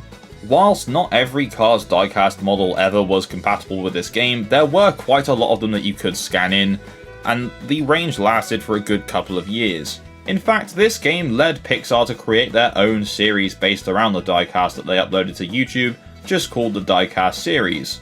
Now, I'm almost certain you can guess what I'm going to say next. This game was sadly delisted a while ago, and it's unclear exactly when this happened as there's no confirmed reports of this, but people say they remember seeing this game disappear sometime around 2017, others say it's later, but the bottom line is it's gone, although not classified as lost media, so the file is still around somewhere. Okay, so next up we have the game that you've probably requested me to cover most on this channel, and that is Cars Fast as Lightning. This is quite possibly the most mobile game out of every mobile game on this list. Just looking at this gameplay above, you can just tell exactly what kind of game this was. It consisted of two different gameplay styles, and one was the Clash of Clans kind of build your buildings, earn your coins, and the other is of course racing. The racing, whilst fairly simple, has its charm and does do justice to what you see in the films. This game was released in 2014 and again was developed by Gameloft, and this one didn't even last a whole 2 years, being removed in mid-2016. If you have the game downloaded or had downloaded it at any point, you can still play it now, but I believe the game will stop you from going so far as the servers have now shut down. Which is a shame really, because this game does look quite cool, and in all fairness, compared to some of the other games like Clash of Clans, is certainly not the most predatory in terms of pricing and pay to win. Interestingly, this game was released on both Android and iOS, but was also released on the Windows App Store on Windows 8 and 10 computers. That version disappeared even earlier, potentially early 2016, late 2015. This game had a total of 31 characters, 29 of which were actually playable. These varied from the original film to the second film to even a few from the Cars tunes. As well as this, there are also a lot of cool buildings and decorations you could unlock for your customized radiator springs. Maybe one day someone will bring this game back with their own custom servers, in the same vein as the Sonic Runners revival or some of those MMO revivals like Toontown Online or Club Penguin Rewritten, stuff like that. That would be pretty cool. Interestingly enough, in the beta for this game, the Cars Raceorama main theme was used for this game's main theme, but then they decided to go with an entirely new music track. And on top of this, some of the early designs for the Cars characters can be found online, and they are quite funny to look at, I have to say. Bet you're here to prove you're the best racer of all, am I right? Oh, I really hope that's not supposed to be lightning. If it is, that's the worst impression I've heard yet. This is Cars Lightning League, released in June 2017, just 1 month before Cars 3 was released in cinemas. This game was basically just made to promote the film. It doesn't really have much substance to it. The gameplay is very similar to a lot of endless runners like Subway Surfers or Temple Run, except this wasn't endless, you just had to reach a certain objective like the finish line or reach a certain score. You could use points and in-game currency to upgrade your car to do better, and there was a level progression system. But as this was a mobile game, you were limited by how much you could actually play. You had a certain amount of fuel, and after you completed so many levels, that fuel would go down. You could either wait for this to go back up, or you could spend real money to boost yourself back up again. This game had a variety of playable characters, including DJ, part of the Delinquents group from the first film, which was a weird inclusion to advertise for Cars 3 because he's not even in the film, nor are any of the others. Most of the games on this list at least lasted a couple of years, if not more, but this one lasted one. It got delisted in 2018. If you had this, again, you could reinstall it and play it today. The servers are still there, so you can play the game through to completion, but honestly, I don't know why you'd bother. Thankfully, again, the files for this one are floating around out there somewhere, so this is not a lost piece of media. Paid promotion for Google. Google Home is an audio-only product. Should we race with Lightning McQueen? Sure. Hey Google, play Cars Adventure. All right, getting Cars Adventure. Hey there! The name's Lightning McQueen, and this is my buddy Mater. Well, hey there! So for our final game of this section, it's a bit of a weird one. It's not so much a mobile app, but it doesn't really have any other category to belong to. This was a kind of application for Google Home devices, in that it was just audio, there was no actual screen to look at. You simply had to ask your Google Assistant or Google Home to play Cars Adventure, and it was just an audio adventure. That's kind of it. Nothing really exciting at all. And on top of that, again, it's already been delisted, so never mind. Okay, so for our final section of this video, we're going to be covering a few games where the Cars characters have appeared in different Disney mobile games. Our first game is probably the most boring, which is Disney Emoji Blitz, which sounds just about as mind-numbing as you could possibly imagine that it is. There's really not much to say about this game. It's a match puzzle game.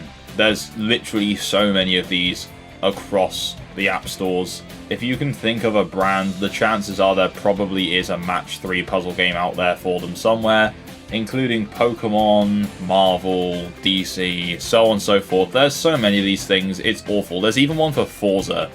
It's just ridiculous. Incredibly, this game actually hasn't been delisted and is still getting updates to this day, with a recent update for the recently released Inside Out 2. Our next game is Disney Tsum Tsum. I hope I've pronounced that correctly, but the bottom line is, it's not that exciting again, I'm afraid. This is once again another match puzzle game, but this time based on the Tsum Tsum line of toys, where the Cars characters had a few releases. They were basically just a line of plush toys. Once again, this game is still available to download today, which doesn't surprise me at all. Just the most simplistic, boring, brain rot gameplay you can possibly imagine, but it's what you'd expect from a Disney licensed puzzle game. So our final game is a little bit more interesting. There's this weird thing going on every now and then where brands see well-known games like Tiny Tower or Hill Climb Racing, and they either collab with the developer or just make their own version. Like there's a Lego Tiny Tower, Lego Hill Climb Adventures. Disney did their own My Singing Monsters but did My Singing Muppets. And then this is where we get to Disney Crossy Road, which is, as you can probably imagine, Crossy Road with Disney characters. And this game eventually got a Cars update. And in all fairness, the characters they added in the game look really cool. The art style is quite cool for the characters. They've even got a lovely Crossy Road chick Hicks. Sadly, this game was delisted in 2020, most likely down to licensing, but we'll never actually know why. If you still have this game downloaded or have downloaded it, you can still reinstall it today. Weirdly, out of every game on this list, Disney Crossy Road is the only one that I actually downloaded and can still reinstall today, and I'm going to play it later. Anyway, that takes us to the end of our look at Cars through mobile games. You know, I got some great dance moves myself. Check this out. Oh man, you need help. You're embarrassing me. You know, when I first saw that this was a PC exclusive Cars game, I got quite excited. And I really wish I hadn't. This is Cars Radiator Springs Adventures, exclusively made for Windows and Mac OS. Developed by AWE Games, or Games. It's actually the second game in the Cars game series. It was released on June 6th, 2006, the same day as the actual Cars video game and 3 days before the film had released. Which is incredible really, because both this and the actual Cars game are both set after the film, so you'd think they'd think about that before releasing it before the movie came out. Anyway, this game doesn't really have a story, it's just a collection of minigames, which, as you probably know, is not really my thing. Each minigame you complete unlocks a little race at the end, but we'll get to that later. So I'm just going to talk about the minigames in the order that I played them in, as there isn't actually a set order that you have to complete these in, which is completely fine. So first up, I played Hip Hop It Up, which is a rhythm/memory game with Ramon. Now, I don't know if you remember the Ramon minigame in the main Cars series with Rhythm. That was fine. This is somehow, like, even worse than that. I don't know what the thought behind this one was. You can barely hear the music you're supposed to be dancing, in quotation marks, to, and it's just really boring, I'm not gonna lie. To be honest, you're probably gonna hear me say that quite a lot about a lot of these games, but what did we expect from a Cars PC exclusive minigame collection from 2006, right? Overall, there are 5 levels in this minigame, and they get progressively more difficult, and again, I use the term difficult very loosely. Now, one good thing that this minigame showcased to me straight away, being the first one I played, was that this game features the songs from the Cars video game, the licensed songs and the actual soundtrack as well. So that was a nice welcoming. It's just a shame that the actual game itself is kind of shit. Okay, so the next minigame I played is called Filler Up, which, again, is a memory game. Whenever a minigame collection rolls around and sadly falls into my hands, the most boring part of that experience is always the memory games. Is it because I have the memory of a goldfish? Yes. But also just because it's not very stimulating or exciting for the player. It's just match the symbols, press after me. And it's even more simplistic because it's a kid's game. The box literally says ages 4 and up. I did get a bit of a laugh whilst playing this one though, because some of the cars that pulled in to like fill up with gas, they just clipped through the side of the actual structure and it just looked a bit goofy. Let's get fired up. But other than that, I don't really have much to say about this. Once again, there's 5 levels. In the top right, you will see a fuel gauge. This is in all the mini games, and if you mess up, that fuel gauge goes down. And that's kind of it. Until you win. Or lose. By the way, I don't hate all minigame collections. They can be fun. It's just a lot of the ones that I've ended up playing recently are just all dog shit. Anyway, so the next minigame I played was called Luigi's Fantastico Fun. Hey, at least this one broke up the gameplay of just memory games. So the plot goes as follows. Luigi's tyre shop is about to open and they haven't got the tyres ready, so Guido has to go in and catch the tyres that Luigi throws down to him and then stack them up. The way this works is Guido just follows your mouse on the screen, and then when the tyres fall down you have to position yourself underneath them and hold the mouse button until the tyre is firmly within Guido's grasp. To be honest, the only issue I had with this game was just getting used to the movement of Guido, because the resolution of the game on my PC at the time was definitely not even 720, and it was quite hard to navigate him around and make sure he was positioned correctly underneath the tyres. But once we moved past that small obstacle, everything was fine. There's nothing inherently wrong with this minigame, it just kind of overstays its welcome. You find the levels drag on a little bit too long, and again there are 5 of them, so by the time you finish the 5th one, you are very glad it's over.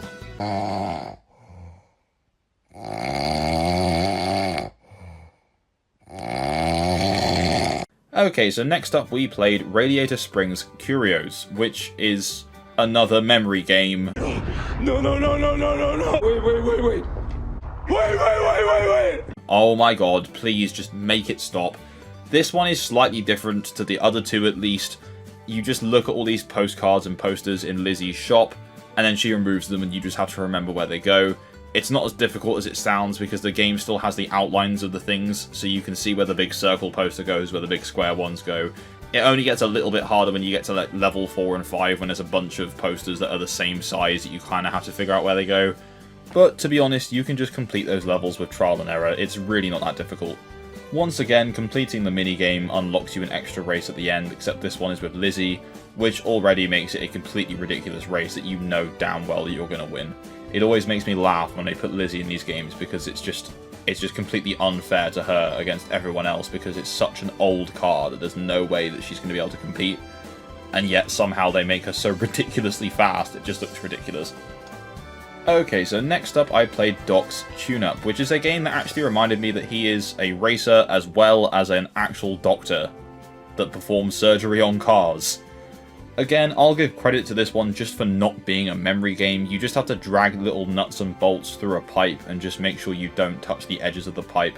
There'll be certain obstacles in your way, like screws coming down or little bits of oil dripping in, but it's fairly easy, to be honest. I really don't have that much to say about this one because I think I completed the whole minigame in about 3 minutes, so there wasn't much time to process what was going on. If you touch the sides, the fuel gauge falls down, and then you have to restart that particular segment again, but other than that, there's not really any challenge to this minigame whatsoever. Once you complete this minigame, you unlock a race against Doc at the end, which is also a welcome bonus and a bit more fair than racing against Lizzie. So the next minigame I played is with my favourite character, Mater. This one is called Toe the Line, and I was actually quite surprised that this is in the game. It kind of has the Slither.io vibes that we have of today, but also really Mater is practicing his towing for actual work and decides to tow all his cousins around the yard, and you just progressively have to collect more hooks and more boxes and just drag them around the yard, and that's kind of it. There's no clear objective set for each level as to how many of those cards you need to collect, so you'll be on a roll and randomly it will just stop and move on to the next one. Then you'll start the next one with more cars, and then magically you'll need to collect like 15. There's no clear goal, really. You lose health or fuel if you hit something, and also when you hit something it restarts that level, which is just very annoying. It's also broken up by Mater speaking, but like the same set 3 phrases, and it gets really frustrating really fast. Alrighty then! Completing this one unlocks the Legends race against Mater, which again isn't a particularly fair race, but that's fine. Okay, so next up we had Sarge's Boot Camp, which is a really watered down, crap version of the boot camp from the actual main video game. The only good thing about this is that it still has the slapping soundtrack from the video game, but other than that, this has like no redeeming features. The game is again split up into 5 levels, and at the end of each level, Sarge just tells you that you're not good enough until you finally reach the last one. The game is controlled again just by cursor. You move lightning around and you can occasionally click to jump over stuff. Not everything though, because if you crash into it, then you lose health. Some of the stuff is too tall to jump over. That's pretty much it. It feels really slow until like the last level where it finally starts to feel like a normal speed. And then when you complete all 5 levels, you unlock the Legends race for Sarge. That's it. That's the whole minigame. Let's move it! Okay, so next up we have Tractor Roundup, which is another minigame featuring my favourite character, Mater. Now, the tractor tipping in the actual Cars games is sometimes a nice break from the racing. It has some cool stealth sections. It's just something different. This does not feature stealth at all. It's just crap. It doesn't even work properly, to be honest. This is probably my least favourite minigame, even compared to the memory games. You control either Mater or Lightning with your cursor, and then you also have to click on the tractor, and it kind of produces a circle while Mater blows his horn or Lightning revs, and the tractor tips. The issue is, half of the time, if you're not even directly in the centre of the circle, it will not register, and the tractor just hit into you, and you had to restart the level. This was the only one that actually caused me any kind of challenge, and it wasn't because it was actually challenging, it's just because it's broken. If you're going to play tractor tipping, just do it in the actual games. Don't bother playing this, or just the game overall, to be honest. Completing this actually unlocks the most ridiculous Legends race across them all. You have to race a tractor, which is just ridiculous. They could have just added a different character, they just put in a tractor. Why is Lightning drag racing a tractor? Knows. Okay, so next up we had Drive In and Out, which is slightly different at least. It's actually like a maze puzzle kind of game. The plot of this one is just ridiculous. Lightning goes to the drive-through cinema and then wants to meet Mater afterwards and just gets stuck in traffic. And you just have to move the cars with your cursor so that Lightning can have a path out to go and meet everyone's favourite tow truck. While you're playing, the game claims you don't have much time, so move the cars whilst you can, but then it doesn't actually count down. The game just counts up to tell you how long you've actually taken, so there's no sense of urgency really whatsoever. This game is notable for being the only activity that Mac appears in, and also when Lightning enters to watch the film he's watching is called Toy Car Story, so that's kind of cool, I guess. After you complete this, you unlock the Legends race for Sheriff, which seems like a bit of a weird minigame to put him on, but you'll see why when we get to his other game. Okay, so for the final activity that I played before reaching the Legends races, this is Speed Trap, which is similar design to that Snot Rod race minigame that's in the DS minigame collection, except this time you're playing as the Sheriff chasing the delinquent racers instead. The game confirms that Sheriff is faster than all the racers in this minigame, so all you really have to do is just avoid the obstacles while Sheriff catches up to each racer as you go. and then as soon as he gets near them, the game just automatically controls it for you and pulls them to the side, and Mater tows them away. Now, when I started, I thought, oh, this is weird, perhaps this will be the only minigame that has 4 levels, because there's only 4 of the races. No, level 5 comes along and you have to chase down Chick Hicks. This one goes on for a little bit longer, because he pulls away from you just as you catch up, but then when you do eventually reach him, Chick Hicks gets f***ing arrested, which is just the funniest thing, and once you've managed that, you've unlocked the Legends race for Chick Hicks, which is the final of the 10 races. There is also a secret minigame that you can unlock by pressing F12 from the menu and typing in the code that I've put on the screen now. I'm not going to talk about this one for spoilers, but you guys look it up or play the game and unlock it that way. It's nothing exciting, I'll put it that way, so it's not even worth talking about. Anyway, that finally takes us to the Legends races, which I thought, oh, finally, something interesting that's going to happen in this game, some actual racing. No, it's basically just another minigame, repeated 10 times. Each one literally takes about 15 seconds, if not less than that. The only thing you control in this race is shifting McQueen's gears, and to do that, a gauge on the screen, as soon as it points to green, just click. And then you just keep driving. There's nothing really to say about these races. The backgrounds look wacky as f*** with the cars models on front of them. It just all looks a bit off, to be honest with you. I mean, it was nice to have some actual racing in the game, but it's not really actual racing, it's just another mini-game. Anyway, once you've done these 10 races, you've pretty much beaten the game. The only other thing you can really do now is go back and beat your previous high scores on the minigames, and then you unlock some paint jobs for Lightning McQueen, which have carried across from the Cars video game. Other than that, there's a few movie clips that you can now go and watch, and that is pretty much it. That's the entire game. So if you're just going to play the minigames and do the races, you can complete this game in literally an hour.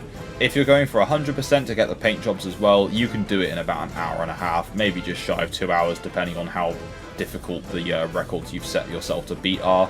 But I do just want to say that this game, for the whole hour and a half experience you get, costs £16 to buy on Steam. I wouldn't even advise buying this game in a Steam sale like I did. I think it was about £4.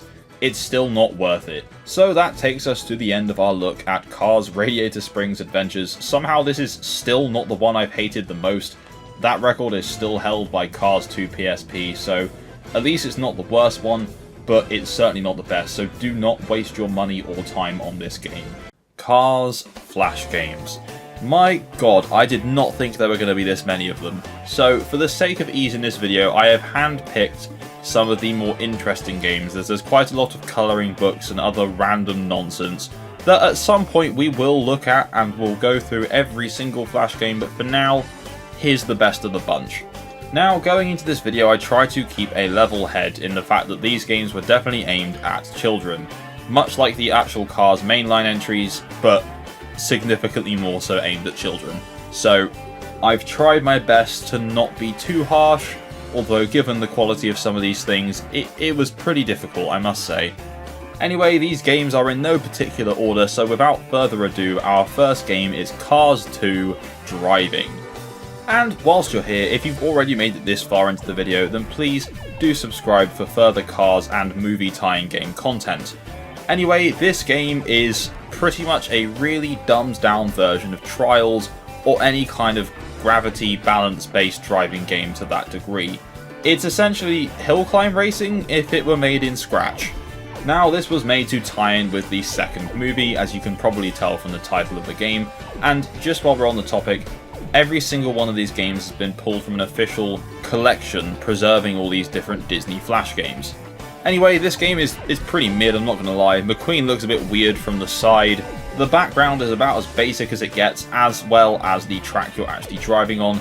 You collect points and you have lives, and honestly, this has some of the most jank physics I've ever seen in my life, which I suppose is pretty par for the course for a Cars video game, because I'm looking at you THQ era games.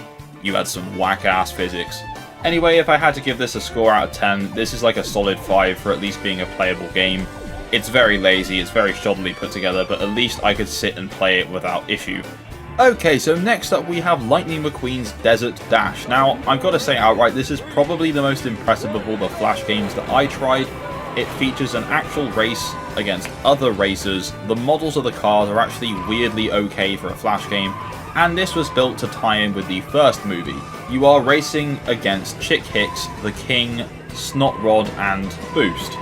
Not quite sure on the context as to why these characters are racing, but fuck it, it's fine, at least it works. The cars all look pretty cool, although I have to say they do remarkably look like die-cast models in this. The backdrop is completely fine, it's certainly better than the Cars 2 Drive one, and this game actually has an announcer and backing music, which is more than I can say for the previous. Controls wise, you're just using the arrow keys to direct McQueen left or right, and he is very sensitive like he is in the early games. It's a little bit awkward to get used to, and it's kind of hard to predict the bends coming up because it doesn't give you much time to think. But overall, fairly decent, not much content, cool models, decent music. We're looking at about a 7 out of 10 here. Not gonna lie, I think that might actually be my highest score in this whole video, so oops. So next up we have Tractor Tipping, which is a fairly self-explanatory game. We do get quite a nice luxury at the start of this one though. You do get a starting cutscene, which is basically just a clip taken from the film to the context of tractor tipping, so that's completely fine, but at least it gives you some explanation as to what's going on. As soon as this cutscene has ended, the game throws you straight in the deep end and you start running away from Frank. Now, credit where credit's due, at least McQueen looks completely fine sideways on this time. There was just something off about him in that Cars 2 Drive game, just did not look right whatsoever. Now, I must admit, I found this game incredibly easy, and personally I do think I might have glitched it because Frank hit me at the very start of that round, and then he just didn't move whilst I drove away and revved at different tractors and hopped over them. So there was really no reason for me to worry about slowing down to rev at the tractors to tip them because he just wasn't catching up. You use the left and right arrow keys to control McQueen, and you can press up to jump over tractors where you get some points, or you can press space to rev your engine at them where you get more points. You also get points for driving through hay bales. I did play this through a second time, and Frank this time did actually chase me, and I did have to consider not revving at every single tractor, so there is some challenge to it. And on top of that small amount of challenge, the game actually looks quite nice, I must say. The backdrop looks cool. Everything looks pretty decent for a mid-2000s free Flash game. And then when you reach the end, if you don't run out of health beforehand, you get a cutscene of McQueen and Mater breaking out of the field and just narrowly escaping Frank. Now, I'm sure this game was pretty well regarded amongst those of you who have played it. For me, this was again about a 7 out of 10. I won't go any higher just because I don't particularly like tractor tipping, but I do appreciate this for what it is. Fairly well made, decent music, shame it glitched. 7 out of 10. Moving on. Okay, so this next Flash game, I could probably barely even call a game. In fact, it didn't even work. So let's just dive into what this was supposed to be. So this is the Cars interactive movie poster. Now, I was hovering over the different parts of the poster, and it was making some beeping sounds at me, getting louder and faster, suggesting that when I got closer to something, something would happen. Except it just didn't. I spent about 2 minutes just circling around this poster trying to get something to happen, and I just couldn't for the life of me figure it out. So, as it turns out, what's actually supposed to happen is you hover over different characters and it tells you who they're being voiced by and more about their character, and if you click, it's supposed to play a authentic voice line from the film. Which I guess at the time, when you're a kid, back in like 2006, would have been kind of cool, but this is just such a pointless piece of Cars history that just is still there for some reason. I mean, if you're really interested in the Cars franchise history, go and check this oddity out, but there's really not much more than like 2 minutes of mild entertainment from this at best, so make of that what you will. I've got to give this like a 2 out of 10, to be honest with you. It would get higher if it had actually functioned in doing what it's supposed to do. Perhaps it was the emulator built in on this website that broke it, or maybe I was just unlucky, I don't know, but cool enough idea, didn't work, 2 out of 10, moving on. So this now takes us to Doc Hudson's Time Trial, another Cars 1 tie-in game. This one is incredibly simplistic, but yet also really challenging at the same time. There's nothing I hate more in gaming than random QuickTime events that make you spam buttons, and that's literally what this entire game is. You just have to spam left and right on your keyboard to rev lightning, and then spam left and right again to actually race. And I had to do this a few times before Doc decided that I was actually good enough for him to compliment me. The first few times I failed, apparently. And also, the controls are just really intermittent, like you'll be spamming left and right and somehow McQueen will just stop. So, again, credit where credit's due. At least the side model of McQueen looks decent again. Doesn't look all weird like that Cars 2 one. The backdrop again looks quite nice, and the very basic JPEG images of the other Cars characters, at least they're of fairly high quality. Other than that, this is pretty much just a really tragic way to destroy your keyboard by spamming left and right. It kind of works, it looks alright, it functions. 5 out of 10. Moving on.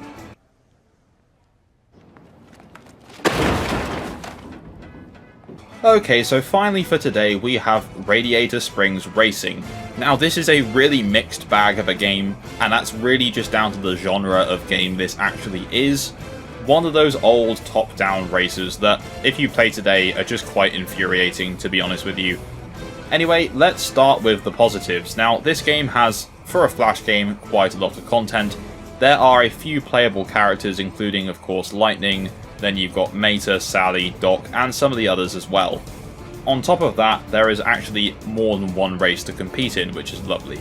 And this builds up to the Piston Cup. Now, don't get me wrong, it's literally 3 races, but that's 2 more races than any of the others we've seen so far.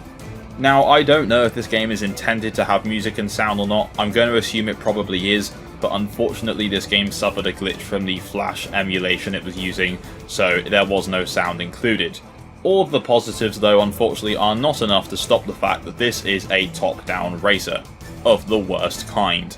Lightning handles like he weighs like 100 tons whilst also being on an ice rink, and it's just not pleasant to play. There's some goofy physics between you and the other cars when you hit them. Sometimes they get stuck on you, sometimes they can just sit on top of you. It's very strange. I managed to win the first race with no difficulty, but the minute I got past that, I just couldn't be bothered because I don't like these kind of games. I think they're just a product of their time and should stay where they were. I'm giving this game a 4 out of 10, and the 4 is literally just for the content. I'm not giving any points for the gameplay. You guys are probably thinking this is like the most inconsistent reviewer of all time, but like, it's just my opinion on some old Flash games at the end of the day, so make of that what you will. Anyway, that takes us to the end of our look at some Cars Flash games today. Cars is a surprisingly fleshed out video game franchise, as well as a very established movie franchise, meaning there have been a lot of Cars games, maybe some that you didn't even know about. The aim today is to rank all of these games from the PC releases to the home console ones. Now, just some rules, we are not counting mobile games and we are not counting Flash games because this video would be very, very long, and I can't play all those because some of them are no longer available. Now, before we begin, don't forget to subscribe for more Cars content, as well as other content with talking vehicles. No, seriously, subscribe. So, without further ado, we're going to start off with the games in the bottom tier. So, for the first entry in our bottom tier, titled Pain, we have Cars 2 for the PSP. Oh man, where do we even start with this one? Cars 2 PSP is a slot racing game. To sum it up, it barely functions as a game, it's glitchy, it's ugly, and honestly, compared to the other 2 versions of Cars 2 the game, it's just awful. It's such a letdown. Even the DS version was better, and that tried something quite ambitious. This could have been a dumbed down version of the console game, but it could have also just been a port of the DS one. I don't know what they were thinking here, and I'm so glad this one's basically been forgotten about. Moving on. Next up, we have Cars Radiator Springs Adventure, a minigame collection released for the PC. Oh man, this one again, it's just not good. Some of the minigames barely work. It's ugly as anything. It's basically just a glorified Flash game collection that you have to pay real money for. In fact, on Steam right now, this game is £16.75, so just about $20. You can't keep getting away with it! For what you could just play online for free. I don't know why anyone would buy this, really. It's not good. Now, my final game for the pain tier is Cars 1 for the DS. Now, this is again another minigame collection, and to be honest with you, isn't quite as bad as the other two games in this tier, but it's just so disappointing compared to all the other Cars games on the DS. Now, please remember, this is an opinion-based tier list, so if you want to place this somewhere else, that's completely fine. For me, Cars 1 on the DS is just not good, and it should just be at the bottom.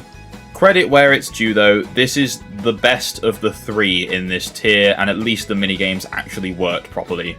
Okay, so next up we have the C tier, which is really for games which I appreciate what they're going for, but again, they're still not very good. So first up we have Cars for the Game Boy Advance. Now, it was always going to be a difficult thing to do to translate the Cars 1 video game onto a Game Boy Advance, and I've got to give credit where it's due, the game looks fantastic, it's just the gameplay is not good. It's a top-down racer, which is just a genre that should stay dead, it's not fun, and you can't really see the corners coming up as you race towards them.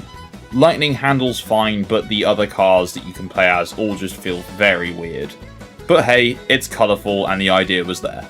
Next up we have Cars 2 for the DS. Now, this game was a lot more ambitious than Cars 2 for the PSP. They tried to basically get you to play through the whole story of the film, rather than just races and missions like Cars 2 the main game does, but unfortunately a lot of these sections do fall really flat. The stealth sections are just plain boring, sometimes the handling is really off, the races themselves are kind of fun so it gets a bonus for that, but as a whole, just a very mid to rubbish game with a nice idea behind it. So next up we have World of Cars Online. Now this is probably going to be quite a controversial take, but please let me explain. This is based off of the current state the game is in now it's been brought back. Now, I couldn't possibly comment on where this game could rank whilst it was out because I never played it. It has now been brought back by Sunrise Games, and in its current state, you can basically just drive around and race on your own, and that's kind of it. You can't buy anything yet because it breaks the game. There's stuff locked behind memberships that you can't pay for because obviously they can't take any money for it. So, in its current state, it's nice to see it's back, and I would like to see this further up on the list, but as it is now, it's a C tier. So finally for the C tier, we have both handheld versions of Cars Raceorama, both for the DS and the PSP, because these are essentially the exact same game. The PSP version is just a port of the DS one. And I hate to say it, these games, compared to the other couple of handheld ones we'll talk about, are just nowhere near as good.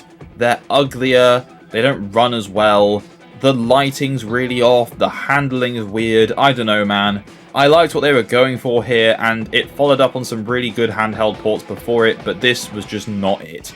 So next up we have the B tier, which is for the games that are pretty good. They still have some issues or they aren't perfect, but they're pretty good. So to kick off we have Cars Mational for the Game Boy Advance. Now, from a technical standpoint, this game's mere existence alone grants it a spot in this tier, but it's actually a pretty decent racer as well.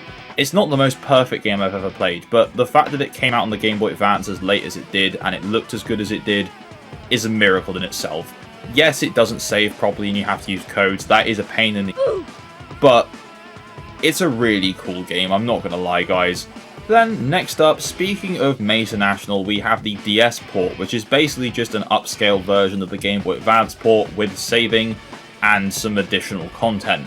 Again, this game handles very well, it looks nice, runs nice, there's not really much else to say about it, but it's not amazing, so that's why it's in B tier. And finally, we have the main console version of Mational as well. This game is essentially a glorified DLC to the original Cars game. It's pretty fun, it does lose some points for what I would say is even worse physics than the first game, some very bad stereotyped racers. Although they are cool designs, they were just frankly offensive stereotypes. I don't know, it's pretty good. I honestly prefer the handheld versions of this game, but it's pretty good and it definitely deserves a spot on B tier for expanding on the original game. Okay, so next up we have Cars 3 Driven to Win. Now, my opinion of this game has lightened over time, and I have come to see that this is actually a much better game than some of the others that I have covered. And Cars 3, I'm sorry for the abuse I gave you. If you're playing this on a PS4 or Xbox One, this game runs great. Just don't get it on any other console because it just doesn't work and it looks awful. It's basically just a dumbed down version of Cars 2 with less content, and this game had a very short development cycle due to some Disney Infinity cancellations, but what we got is pretty good. So next up we have Cars Raceorama, the actual main console version. This game was the game that kicked off my Cars series on the channel, and again my opinion of this has got better over time. Story wise it's definitely worse than Mational, but in terms of the customization content and the physics is what gets this game a place on the B tier. And also it was just nice to have Chick Hicks back properly, so there we go. The game was also the last voice acting role for the late Randy Savage, and El Machismo is just iconic, and again, that's why it's in B tier. I'm gonna shake your shocks, bend your rims. Now our next and final game in the B tier is Cars Toon Mater's Tall Tales.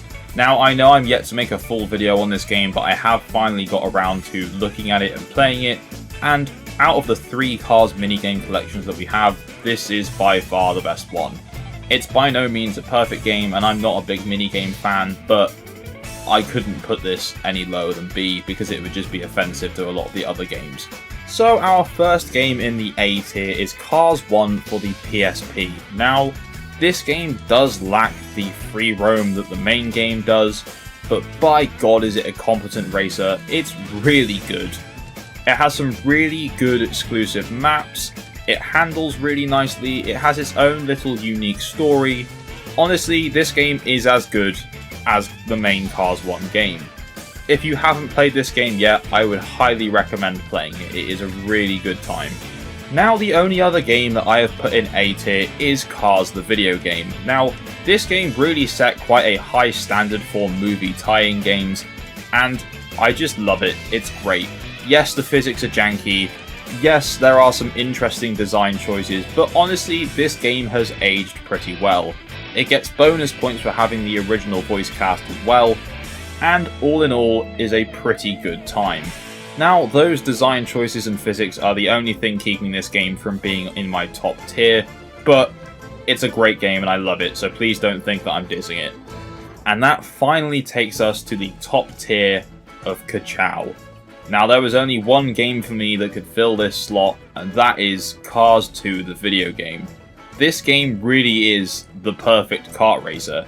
It's as good as the older Mario Karts, it's just as fun, it looks great, it holds up nicely now, like over 10 years later. This game here in the UK was a pretty big deal when it came out. I remember going to a game convention called Game Fest in Birmingham, and Cars 2 the game had a really big booth there letting people try it out, and because I was a kid at the time, it was one of the few games I was actually allowed to play, so this holds a special place in my heart. It really is a good time, and it's backwards compatible on Xbox One, so you should definitely play this one.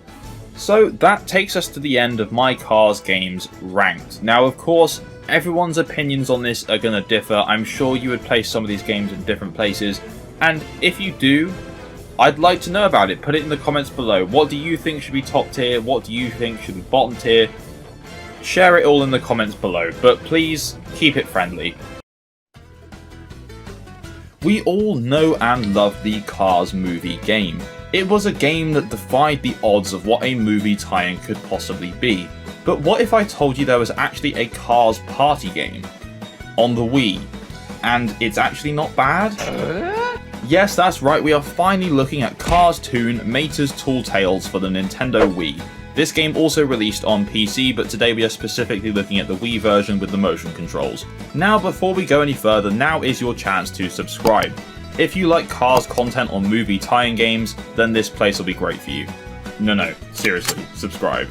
Anyway, Mater's Tall Tales released in November 2010 and is obviously inspired by the tunes of the same name. Now this game was actually developed by Papaya Studio and published by Disney Interactive. Papaya Studios were known for a small variety of tie-in games, but their most famous was definitely Toy Story Mania, a game which, for me, definitely overstayed its welcome. It was a cool concept, I guess, but it's very overhyped for literally no reason at all. Anyway, because of this, I had fairly low expectations going in. I mean, even on the box it says a Mania game, so I thought, oh, here we go, time for a few hours of just shooting stuff. Thankfully, there is more to this game than that. Now, this was actually Papaya Studios' second to last game before they created Cartoon Network Punch Time Explosion, the Cartoon Network platform fighter, and then they were made defunct in 2013. Oh no! Anyway, I was expecting that music to just be a little bit longer. It really caught me off guard, the silence that just followed straight away, I'm not gonna lie. So this video will now be broken up into 6 parts, one for each of these shorts that these games are based on. So first up we have Rescue Squad Meta. So each minigame begins with a how to play section that shows you the Wii Remote and what buttons or motions you should be pressing or doing. There's no actual verbal explanation as to what you're doing until the minigame actually starts and Meta gives you the context, but that's fine, it's all fairly self-explanatory. So the first minigame I played was called Race to the Scene. You are following Meta to the scene of the fire, and this is literally just a motion-controlled driving segment. Thankfully, you can actually accelerate and brake, it's not just on the rails. There are boosts you can collect and there's coins you collect as well. Just for reference, the coins you collect can be used to buy cosmetics for your playable car, which I think is very cool. But anyway, yeah, there's not really much to say about Race to the Scene. It's a fairly functional, motion-controlled driving segment. It's fine. So the next minigame is actually the gameplay you saw at the beginning of the video, and that is Fire Trucks Carry. You have to balance as many tyres as you can on your head as you drive out of the burning building. You do this by tilting the Wii Remote left and right and making sure you don't topple over. But in order to move forwards and back, you also need to tilt the Wii Remote backwards and forwards. Now, this one started off easy, but as the level progressed, it does get harder and harder. To the point where I was actually struggling because I'm just not very good. But in all fairness to this, the motion controls work really well again, so it's a pretty good minigame. Okay, so next up was a mini-game called Super Squirting. Oh, no. Oh, these jokes just write themselves. Anyway, this is where I started to get the Toy Story Mania vibes, and I thought, oh god, I hope the rest of the game isn't like this. But thankfully it's not. You are just firing water at flames to put out the fires. There's nothing too special about this mode, but again, the motion works pretty well. I didn't have too much of a problem aiming and doing pretty well in terms of score. Much like Toy Story Mania, the whole level is very interactive. You can fire water at the helicopter, there's other things you have to be aware of as well as the fire. It's pretty cool, I have to say. Although this type of minigame is definitely very common, especially on the Wii, this is probably my favourite minigame from the Rescue Squad Meta levels. And I'm not saying the others are bad, this one is just my personal favourite. Anyway, next up we have the less hilariously titled Save the Stuff. This could genuinely be a flash game level minigame, I'm not gonna lie. Meta just drops stuff out the windows and you have to move and catch them. There's really nothing else to this minigame. It's by far the most boring of the whole level, and also some of the stuff actually falls ridiculously fast and you definitely can't catch it all. Or maybe I'm just... So to round up Rescue Squad Meta, we have the final minigame, which is Emergency Escort. Now this goes back to the motion-controlled driving, except this time you're having to escort an ambulance. Stuff is falling out the back of the ambulance, and your goal is to try and catch it, whilst also keeping up with the ambulance at the same time. This is a pretty cool minigame. It's very similar to the first one, except there's a bit more to it this time. There's a couple of cool set pieces where you're following the ambulance up some ramps over some buildings, which is pretty cool. But otherwise, again, this is just fairly standard. I found it to overstay its welcome just a little bit, and then it very abruptly ends. So overall, the minigames for Rescue Squad Meta, they're pretty good. It's a pretty good time. Bear in mind, I played through this entire experience single player, and this is a party game, so I'm sure I would have had a better time playing with a friend. However though, to be honest, they're all fairly quality minigames. Some aren't as good as others, but they're all very well made, and they all function pretty well with the motion controls, so no complaints so far. So I bought my copy of this game from Vinted, and I just want to showcase the condition this game arrived in when I got it. Guys, so my Cars Toon Mater's Tall Tales has arrived in the post, and it's not too bad in quality. There's some stains on the case, of course, because that was always going to happen. On the back, there's some little dirt stains as well, and then I opened the case, and there's just these ominous stains around Meta, and Someone likes Mater a bit too much. So next up we had El Matador, and the first minigame in this level is Mucho Macho, which is just a memory matching game. It gets progressively harder as you go. It's the kind of thing you'd expect to see on a game like We Play. Very simple, very harmless. I did, well, okay. My memory's not great, so the score I got wasn't really high, but there we go. What I was most pleased about was that it wasn't just another copy of the previous minigames that I played, and for the most part that runs across the whole game. None of the minigames are too similar. There are a couple that are quite samey, but for the most part they are different. Okay, so next up in L Stereotype we had Pass the Cape, which involves you and some other cars, and you have to get the cape off of them and hold it for as long as you can. Whilst you're holding the cape you have points, and then eventually the time will run out. As each level progressed in difficulty, I found the AI to just be a bit unfair by the last level, that they were just maintaining the same pace as you every time. It was just always in my screen. It was very weird, but overall, this is a pretty good minigame. I enjoyed it. Okay, so next up we had Roar of the Roses. Now, something that does happen in this game a few times is a couple of the minigames tend to overstay their welcome, and then there are some that are way too short. This is one that kind of overstays its welcome after a while, because all you are doing is driving around the same circle collecting roses. There are bulldozers which will try and stop you, but the thing is, when they hit you there's no point deduction or a time deduction or anything. You just get stunned for like half a second and you just keep going. That's it. This one was a kind of cool idea, I guess, but in execution it's just quite boring, to be honest with you. Still, it's not bad. Again, it functions, it's just very mid. So for the fourth minigame in this level, you actually do the running of the bulldozers. This minigame is called No Way Olay. This one involves you just waving your Wii remote around as if it were the flag, and then when the bulldozer starts charging, you press the B button. There is also some kind of timing you're supposed to get. I believe it's when the arrow is pointing in the middle of the bar, but I'm a moron and didn't figure that out until like the last round, so I didn't score too well here. But again, this game is fine, it works. This is one that's actually very short compared to the previous, so honestly I could have done with more practice on that. Our final minigame from El Matador is called Dozer Dodging. Now, I'm going to be honest, the instructions for this one weren't too clear, so it took me a second to figure out what I was actually doing.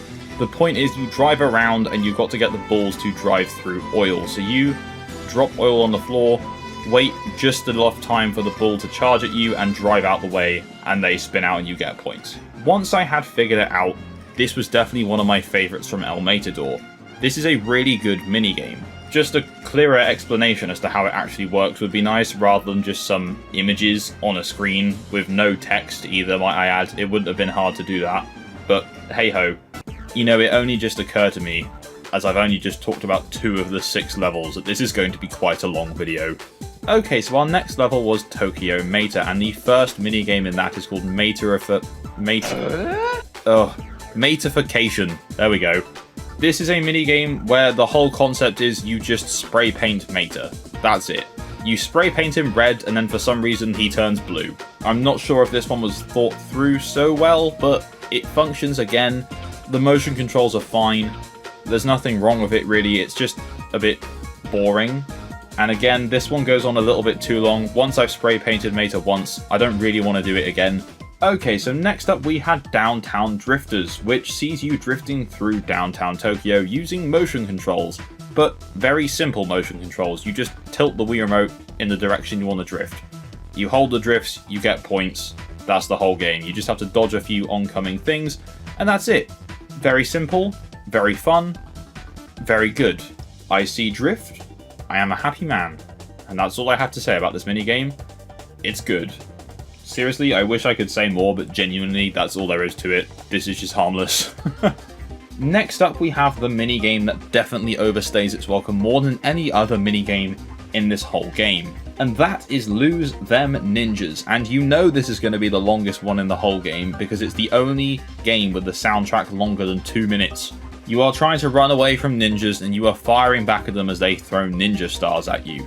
This is all fine and dandy for like the first minute, but this goes on for a good few minutes of just back and forth and stupid patterns that you can barely avoid, and it's just, I don't know. It was a cool idea, but I really did not like this minigame at all. I just sat there the entire time with this expression on my face.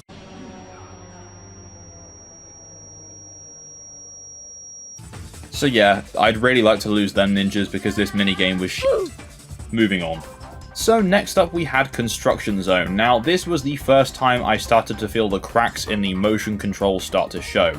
This is a minigame where you're essentially acting as a skateboarder. You are going up and down ramps, performing tricks, grinding, but the issue is I just found the motion controls on this one to not be very responsive at all. I mean, I wasn't very good at it to begin with, but when you have controls that don't really respond to what you're trying to do, it just doesn't make for a very good time. I really appreciated what this was going for as someone who loves all those kind of games, but this was just not the one at all. So for the last Tokyo Meta minigame, we have Up the Tower. Now this is another longer one, but it didn't start to get very annoying very quickly, unlike the ninja level. Now you are racing up the tower, and all you have to do here is either jump over a bump or duck underneath a sign, and you do this by either raising or lowering the Wii Remote. It felt very, very easy at first, and I thought, oh god, this is going to be so boring. But once you got to the last couple of levels, it actually does require very fast reaction times, and as simple as it was, I actually really enjoyed it.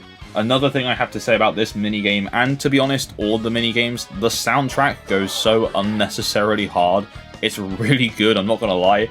I've been trying to make sure that the soundtrack to each minigame matches up with it as I'm talking about it, so hopefully I've done that right.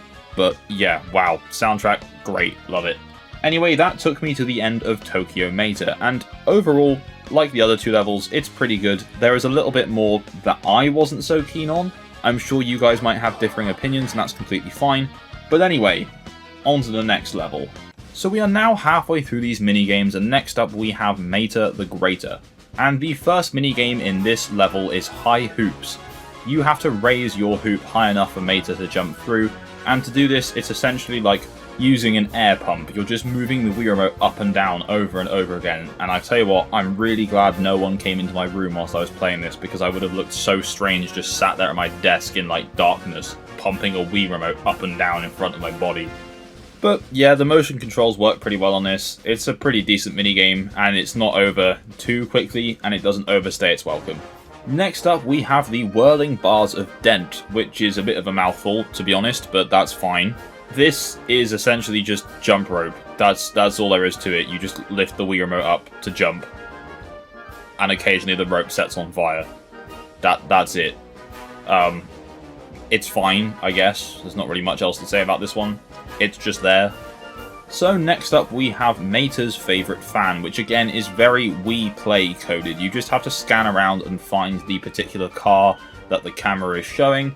This gets increasingly difficult as the game goes on, and eventually it is put in the dark and you just have a spotlight to try and find that car.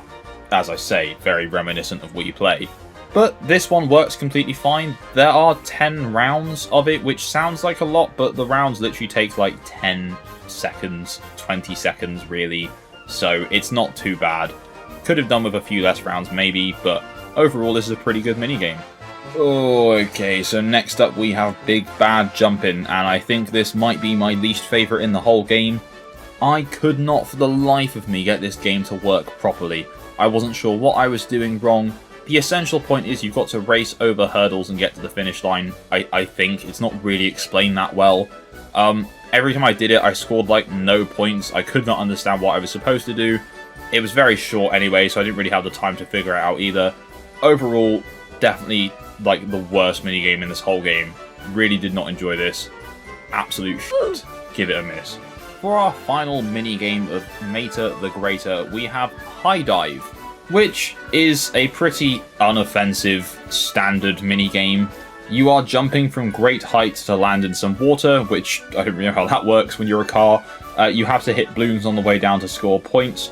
And also on the last level of this game, Lightning McQueen is also there, and I'm pretty sure he just hits the ground and probably dies. That's all I have to really say about this one. Overall, Meta the Greater is an alright set of minigames. I just really don't like the hurdles one. Thought it was absolutely awful. Okay, so with only 2 levels remaining, next up we have Monster Truck Meta. Okay, so for our first minigame in Monster Truck Meta, we have Ice Cream Ring King. Meta's first opponent in the ring is an ice cream truck, and as they fight, ice creams are falling out the back, and you just have to drive around this confined area collecting ice creams to score points. There's nothing really stopping you on this one. There's no bulldozers or anything like the Rose Collection one. You are against an opponent, but this is quite similar to that game mode, so nothing too exciting here. Functions well, doesn't overstay its welcome, just something we've already seen. But by now we are 5 of the 6 levels in, so I'm not surprised we've seen a little bit of repetition, but it's fine. Okay, so next up we have the very creatively titled Score a Goal, in which your objective is to score goals. No way! You are now in the ring with various different monster trucks, and a ball will get thrown in, and you just have to get that ball into the center of the ring whilst the monster truck opponents try and stop you. Occasionally a golden ball is thrown in which scores extra points, and it's a pretty decent minigame, I have to say. I had a good time with it. Our third minigame in Monster Truck Meta is called Big Time Brawlin', which is an on-the-rails shooter in a wrestling match. It's quite an interesting one. A ring will appear over your opponent and that will tell you where to shoot at. It'll be their weak points and you just have to keep firing at that to score points. This minigame does showcase some really cool animation on the enemies that you're fighting and they all look really impressive. As much as I wanted to avoid any on-the-rails shooting or target stuff like with Toy Story Mania, I actually really liked this. This is a pretty cool minigame, I have to say. So our second to last minigame in the Monster Truck Meta level is Ring Fighter Alpha, which I'm assuming is definitely a Street Fighter reference. Of course, this minigame is basically just Street Fighter with cars. It's great, I love it. It doesn't work that well, no, but just the idea itself is so goofy that I just love it. It's great. Can you tell that I like fighting games? And I never thought that I'd see a crossover between cars and that genre, so that's just hilarious. I love it so much. That's made this like my favorite level across the whole game, just for that. The controls are as you expect. You use the D-pad to move around, you can double tap it back and forth to dash forward or backwards, and you've got like 2 attack buttons. But yeah, this is a pretty good time. Definitely would have been better with a friend because the AI was kind of goofy, but yeah, a good time. Our final minigame from Monster Truck Meta is called Beat the Monster. This absolutely enormous monster truck enters the ring and it's your job to take it down, with a little bit of help from Lightning McQueen. Now, to be honest with you, this minigame is just a bunch of quick time events. That's all there is to it. I hate quick time events in gaming, I think they're just very irritating. They were a kind of okay gimmick for like the first year they were around, and I'm just sick of them now. But I guess this game is old, so I'll give it a pass. But that's all this is. It's just a bunch of quick time events. Wave the Wii remote, press B, do something else, press A, in time, otherwise you'll lose. That's kind of it, really. It's a shame, really, because like nearly all the other minigames in this level are really good, and it's a shame to end out on a f***ing quick time event. Now, that takes us to our final level in this game. But that's not the only final thing in this video. This is not just the last in the series. I mean, sorry, it's the show as you know it is actually ending. Yes, that's right, this is the only home console Cars game that I had left to cover. And this video is bittersweet somewhat because this has been one hell of a ride. This does not mean the end of Cars content, but for this particular series of retrospects on Cars video games, this is it. If you've made it this far into the video, please comment down below the game's tagline, which is, "If I'm lying, I'm crying."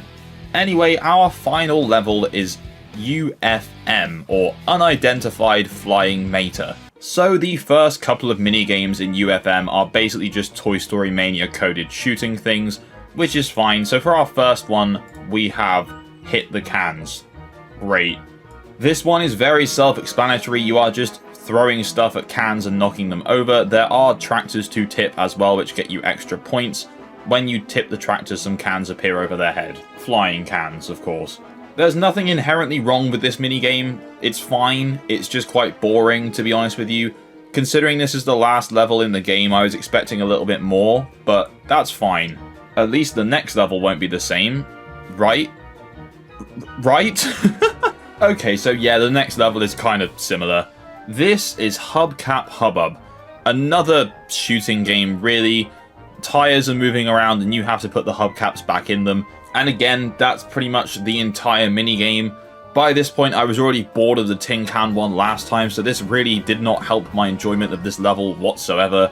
Again, the game itself functions completely fine. I just don't care for it, so, I don't know, boring, functional, moving on. Okay, so finally for the third minigame, they are switching it up. This is Canyon Chaos. This game reminds me of something that looks like it should be on the Kinect. You can now fly, and you have to fly through rings to score points. avoid obstacles, which I was not very good at, and just get to the end. That's pretty much it, but it's a nice little gameplay breakup from the last 2 levels, and it came just at the right time. You move around using the motion controls, and again, the motion controls for the most part work completely fine. So yeah, Canyon Chaos is pretty good. So for our second to last minigame, our unidentified flying friend gets kidnapped and you have to break into a facility and get him out. This minigame is essentially like Frogger or Crossy Road, and I'm not gonna lie, I actually really struggled on this. Getting across was completely fine. Getting back across with our friend was definitely not fine. That took way longer than it should have done, and I'm honestly quite embarrassed. Very simple controls, of course. You just use the D-pad to move around, that's it. I really wish I wasn't so shit at this, because it's pretty good. Now, this is the question you've all been waiting for. Does this game end on a high note with its final minigame? This is called Desert Dash, and genuinely, I have to say, not really. You are escaping away from the facility you've just broken your friend out of, but it's just another motion-controlled driving segment like the very first level in the game. The set pieces and the idea of it itself is actually pretty cool, I have to say, but it's just a shame that it's just the same thing we started with, but just in a different place. Not bad at all, just very underwhelming for the overall game. And that takes us to the end of all the minigames of Mater's Tall Tales. Overall, I've got to say, I actually really like this game. It's pretty good fun, and definitely if I played it with more people than just myself, it would definitely be a better time. Nearly all the minigames are pretty decent at least, and they all work very well, excluding like 1 or 2, which for a Wii minigame collection is pretty good going. It translates all the shorts very well into minigames, and I like that they still keep the story going on as you're playing them. Other than that, I have to mention that there is customization in this game. As you saw, I was the same red car throughout, but then I'd unlocked a bunch of stuff at the end, so I customized my car to look like this. And that pretty much took me to the end of my time with Cars 2 and Mater's Tall Tales, and with the Cars home console games as a whole. Oh my god, the menu is a drive-in movie theatre. That's just absolutely fantastic. I love it so much already. Now, very recently, I decided to buy the Cars 1 Blu-ray, and there is one very good reason for this, is because there is an exclusive Cars video game on this Blu-ray disc. And I figured if we're going to look at the Car Finder game on this disc, we may as well just have a look at the Cars Blu-ray as a whole, because honestly there's some pretty interesting content here and some really nice menu designs. Now, this literally cost me about £3 off of eBay the other day, and it even had free shipping, so that's fantastic. The Blu-ray design is very nice. It comes with a Lightning McQueen sleeve, and because this is part of a Pixar release series, there are numbers on the spine. Doesn't look great in my shelf because I don't have any others from the series, so I just have this random Cars Blu-ray that says 7 on the side of it, alongside my steelbooks of like Dune Part 2 and stuff like that. It just looks really out of place. So I've got to admit, the primary reason that I'm making this video is because my Discord server basically bullied me into doing so. There's a section within the server dedicated to video ideas, and someone actually started a poll specifically to get me to play Car Finder on this Blu-ray disc. So congratulations to you, my Discord server members, you win. And whilst I'm at it, I just want to give a quick shout out to my incredible Discord server and all the members within it. You guys are so unbelievably dedicated to getting me to play certain games. It's honestly blows my mind. Very impressive. So if you want to join that, come and chat with me about games, come and chat with everyone else about games, about cars, about movies, everything really, then just click the link in the description below. And anyway, let's get on with Cars. So the Car Finder game is pretty much exactly what it says on the tin.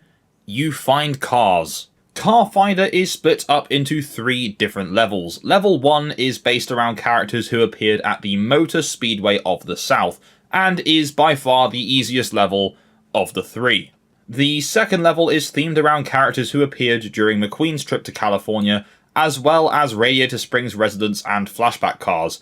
And it's been described as the hardest level in the game. I didn't think it was too bad. And finally, we have level 3, which is based around characters who appeared at the LA International Speedway and during the epilogue of the film. So when the game starts, it will start playing a section of the film, and you'll have a bar at the bottom of your screen that will show you 5 or so characters at a time, and you can select one of these if they appear on the screen, click it and you'll get some points. Now obviously I won't be able to show my pure raw gameplay and reaction to this, because then I will just be showing you parts of the movie with copyrighted music, and the demonetization hammer will come down on me very hard.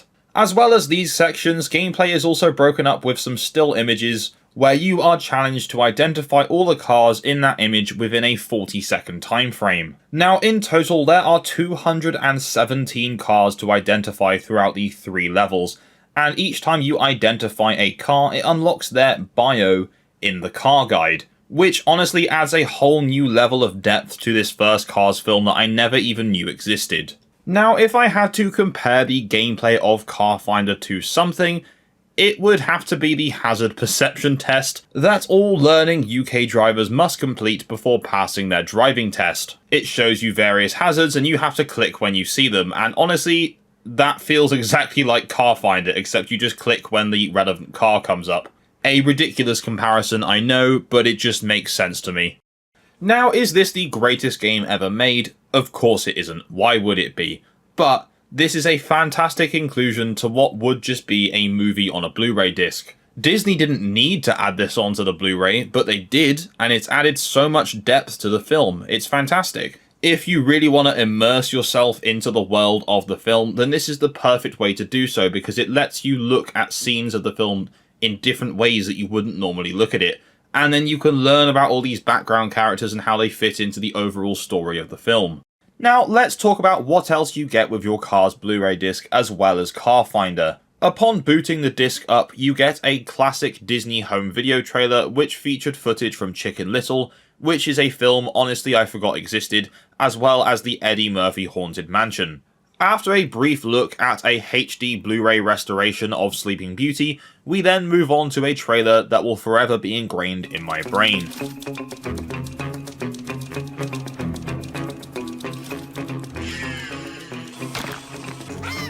And that, my friends, is a teaser for WALL-E, which of course was coming to cinemas soon. But that's enough about WALL-E because that's a topic for another day. Anyway, so once you've got past what is literally about 10 minutes worth of adverts, you get this very cool initial menu that is road signs and billboards. There's a big sign in the middle that says to play the movie, there's a billboard on the right that's to go to Pixar Animation Studios, and there's a billboard on the left to visit Radiator Springs and to play the Car Finder game. So let's head over to Pixar Studios to see what's going on over there. So at Pixar Studios we have several options. Obviously we can just play the movie, we can go to the setup and change the language and go to scene selection, but you've also got this feature called Cine Explore, which will play the film but with either the director's or artist's commentary, as well as little interjects with documentary style sections of real life car inspirations for the characters and behind the scenes stuff. And if you don't fancy watching the entire film with director's commentary and just want to get the inspiration for the cars or the deleted scenes, then you can go to the features section and just watch these instead. For those of you very interested in the world of Cars, and I don't mean the online game, then I would highly recommend watching this film with the artist commentary rather than John Lasseter's because, yeah, let's not get into that today though. Anyway, in terms of the Pixar Studios section of this Blu-ray, that's what that has to offer. So let's head over to Radiator Springs. So you get this nice little scene of Lightning arriving to the drive-in movie theatre, which I mentioned at the very beginning of this video. And here you get another 5 options. Obviously we have Car Finder, you have a different features section, as well as your standard scene selection, setup, and to play the movie. So if we head on over to features, we get some pretty cool segments. We have the special Mater and the Ghostlight in HD, as well as the Pixar short one-man band, also in HD. We also get the epilogue of the film in HD, and we get a cool little Easter egg called Bounding Cars. Now, Boundin' is a Pixar short film that was shown before The Incredibles in cinemas. It's a musical narrated story about a dancing lamb who loses his confidence after being sheared. And in this version we get Lightning McQueen as the lamb, Mater as the jackalope, and Guido as the gophers. It's only about 30 seconds long, but it's just a nice callback to one of Pixar's previous shorts. And really, that's all I have left to say about the Cars Blu-ray. I've covered pretty much all the additional features you get with it, as well as the Car Finder game. The film itself is fantastic, and if for some reason you haven't seen it, go and watch it. If you enjoyed this video, please leave a like, and if there's other Disney Blu-rays you want me to cover, or just other Blu-rays in general, then let me know. If you haven't done so already, subscribe and tap that bell for notifications for my future uploads, and I will see you in my next video. Bye bye.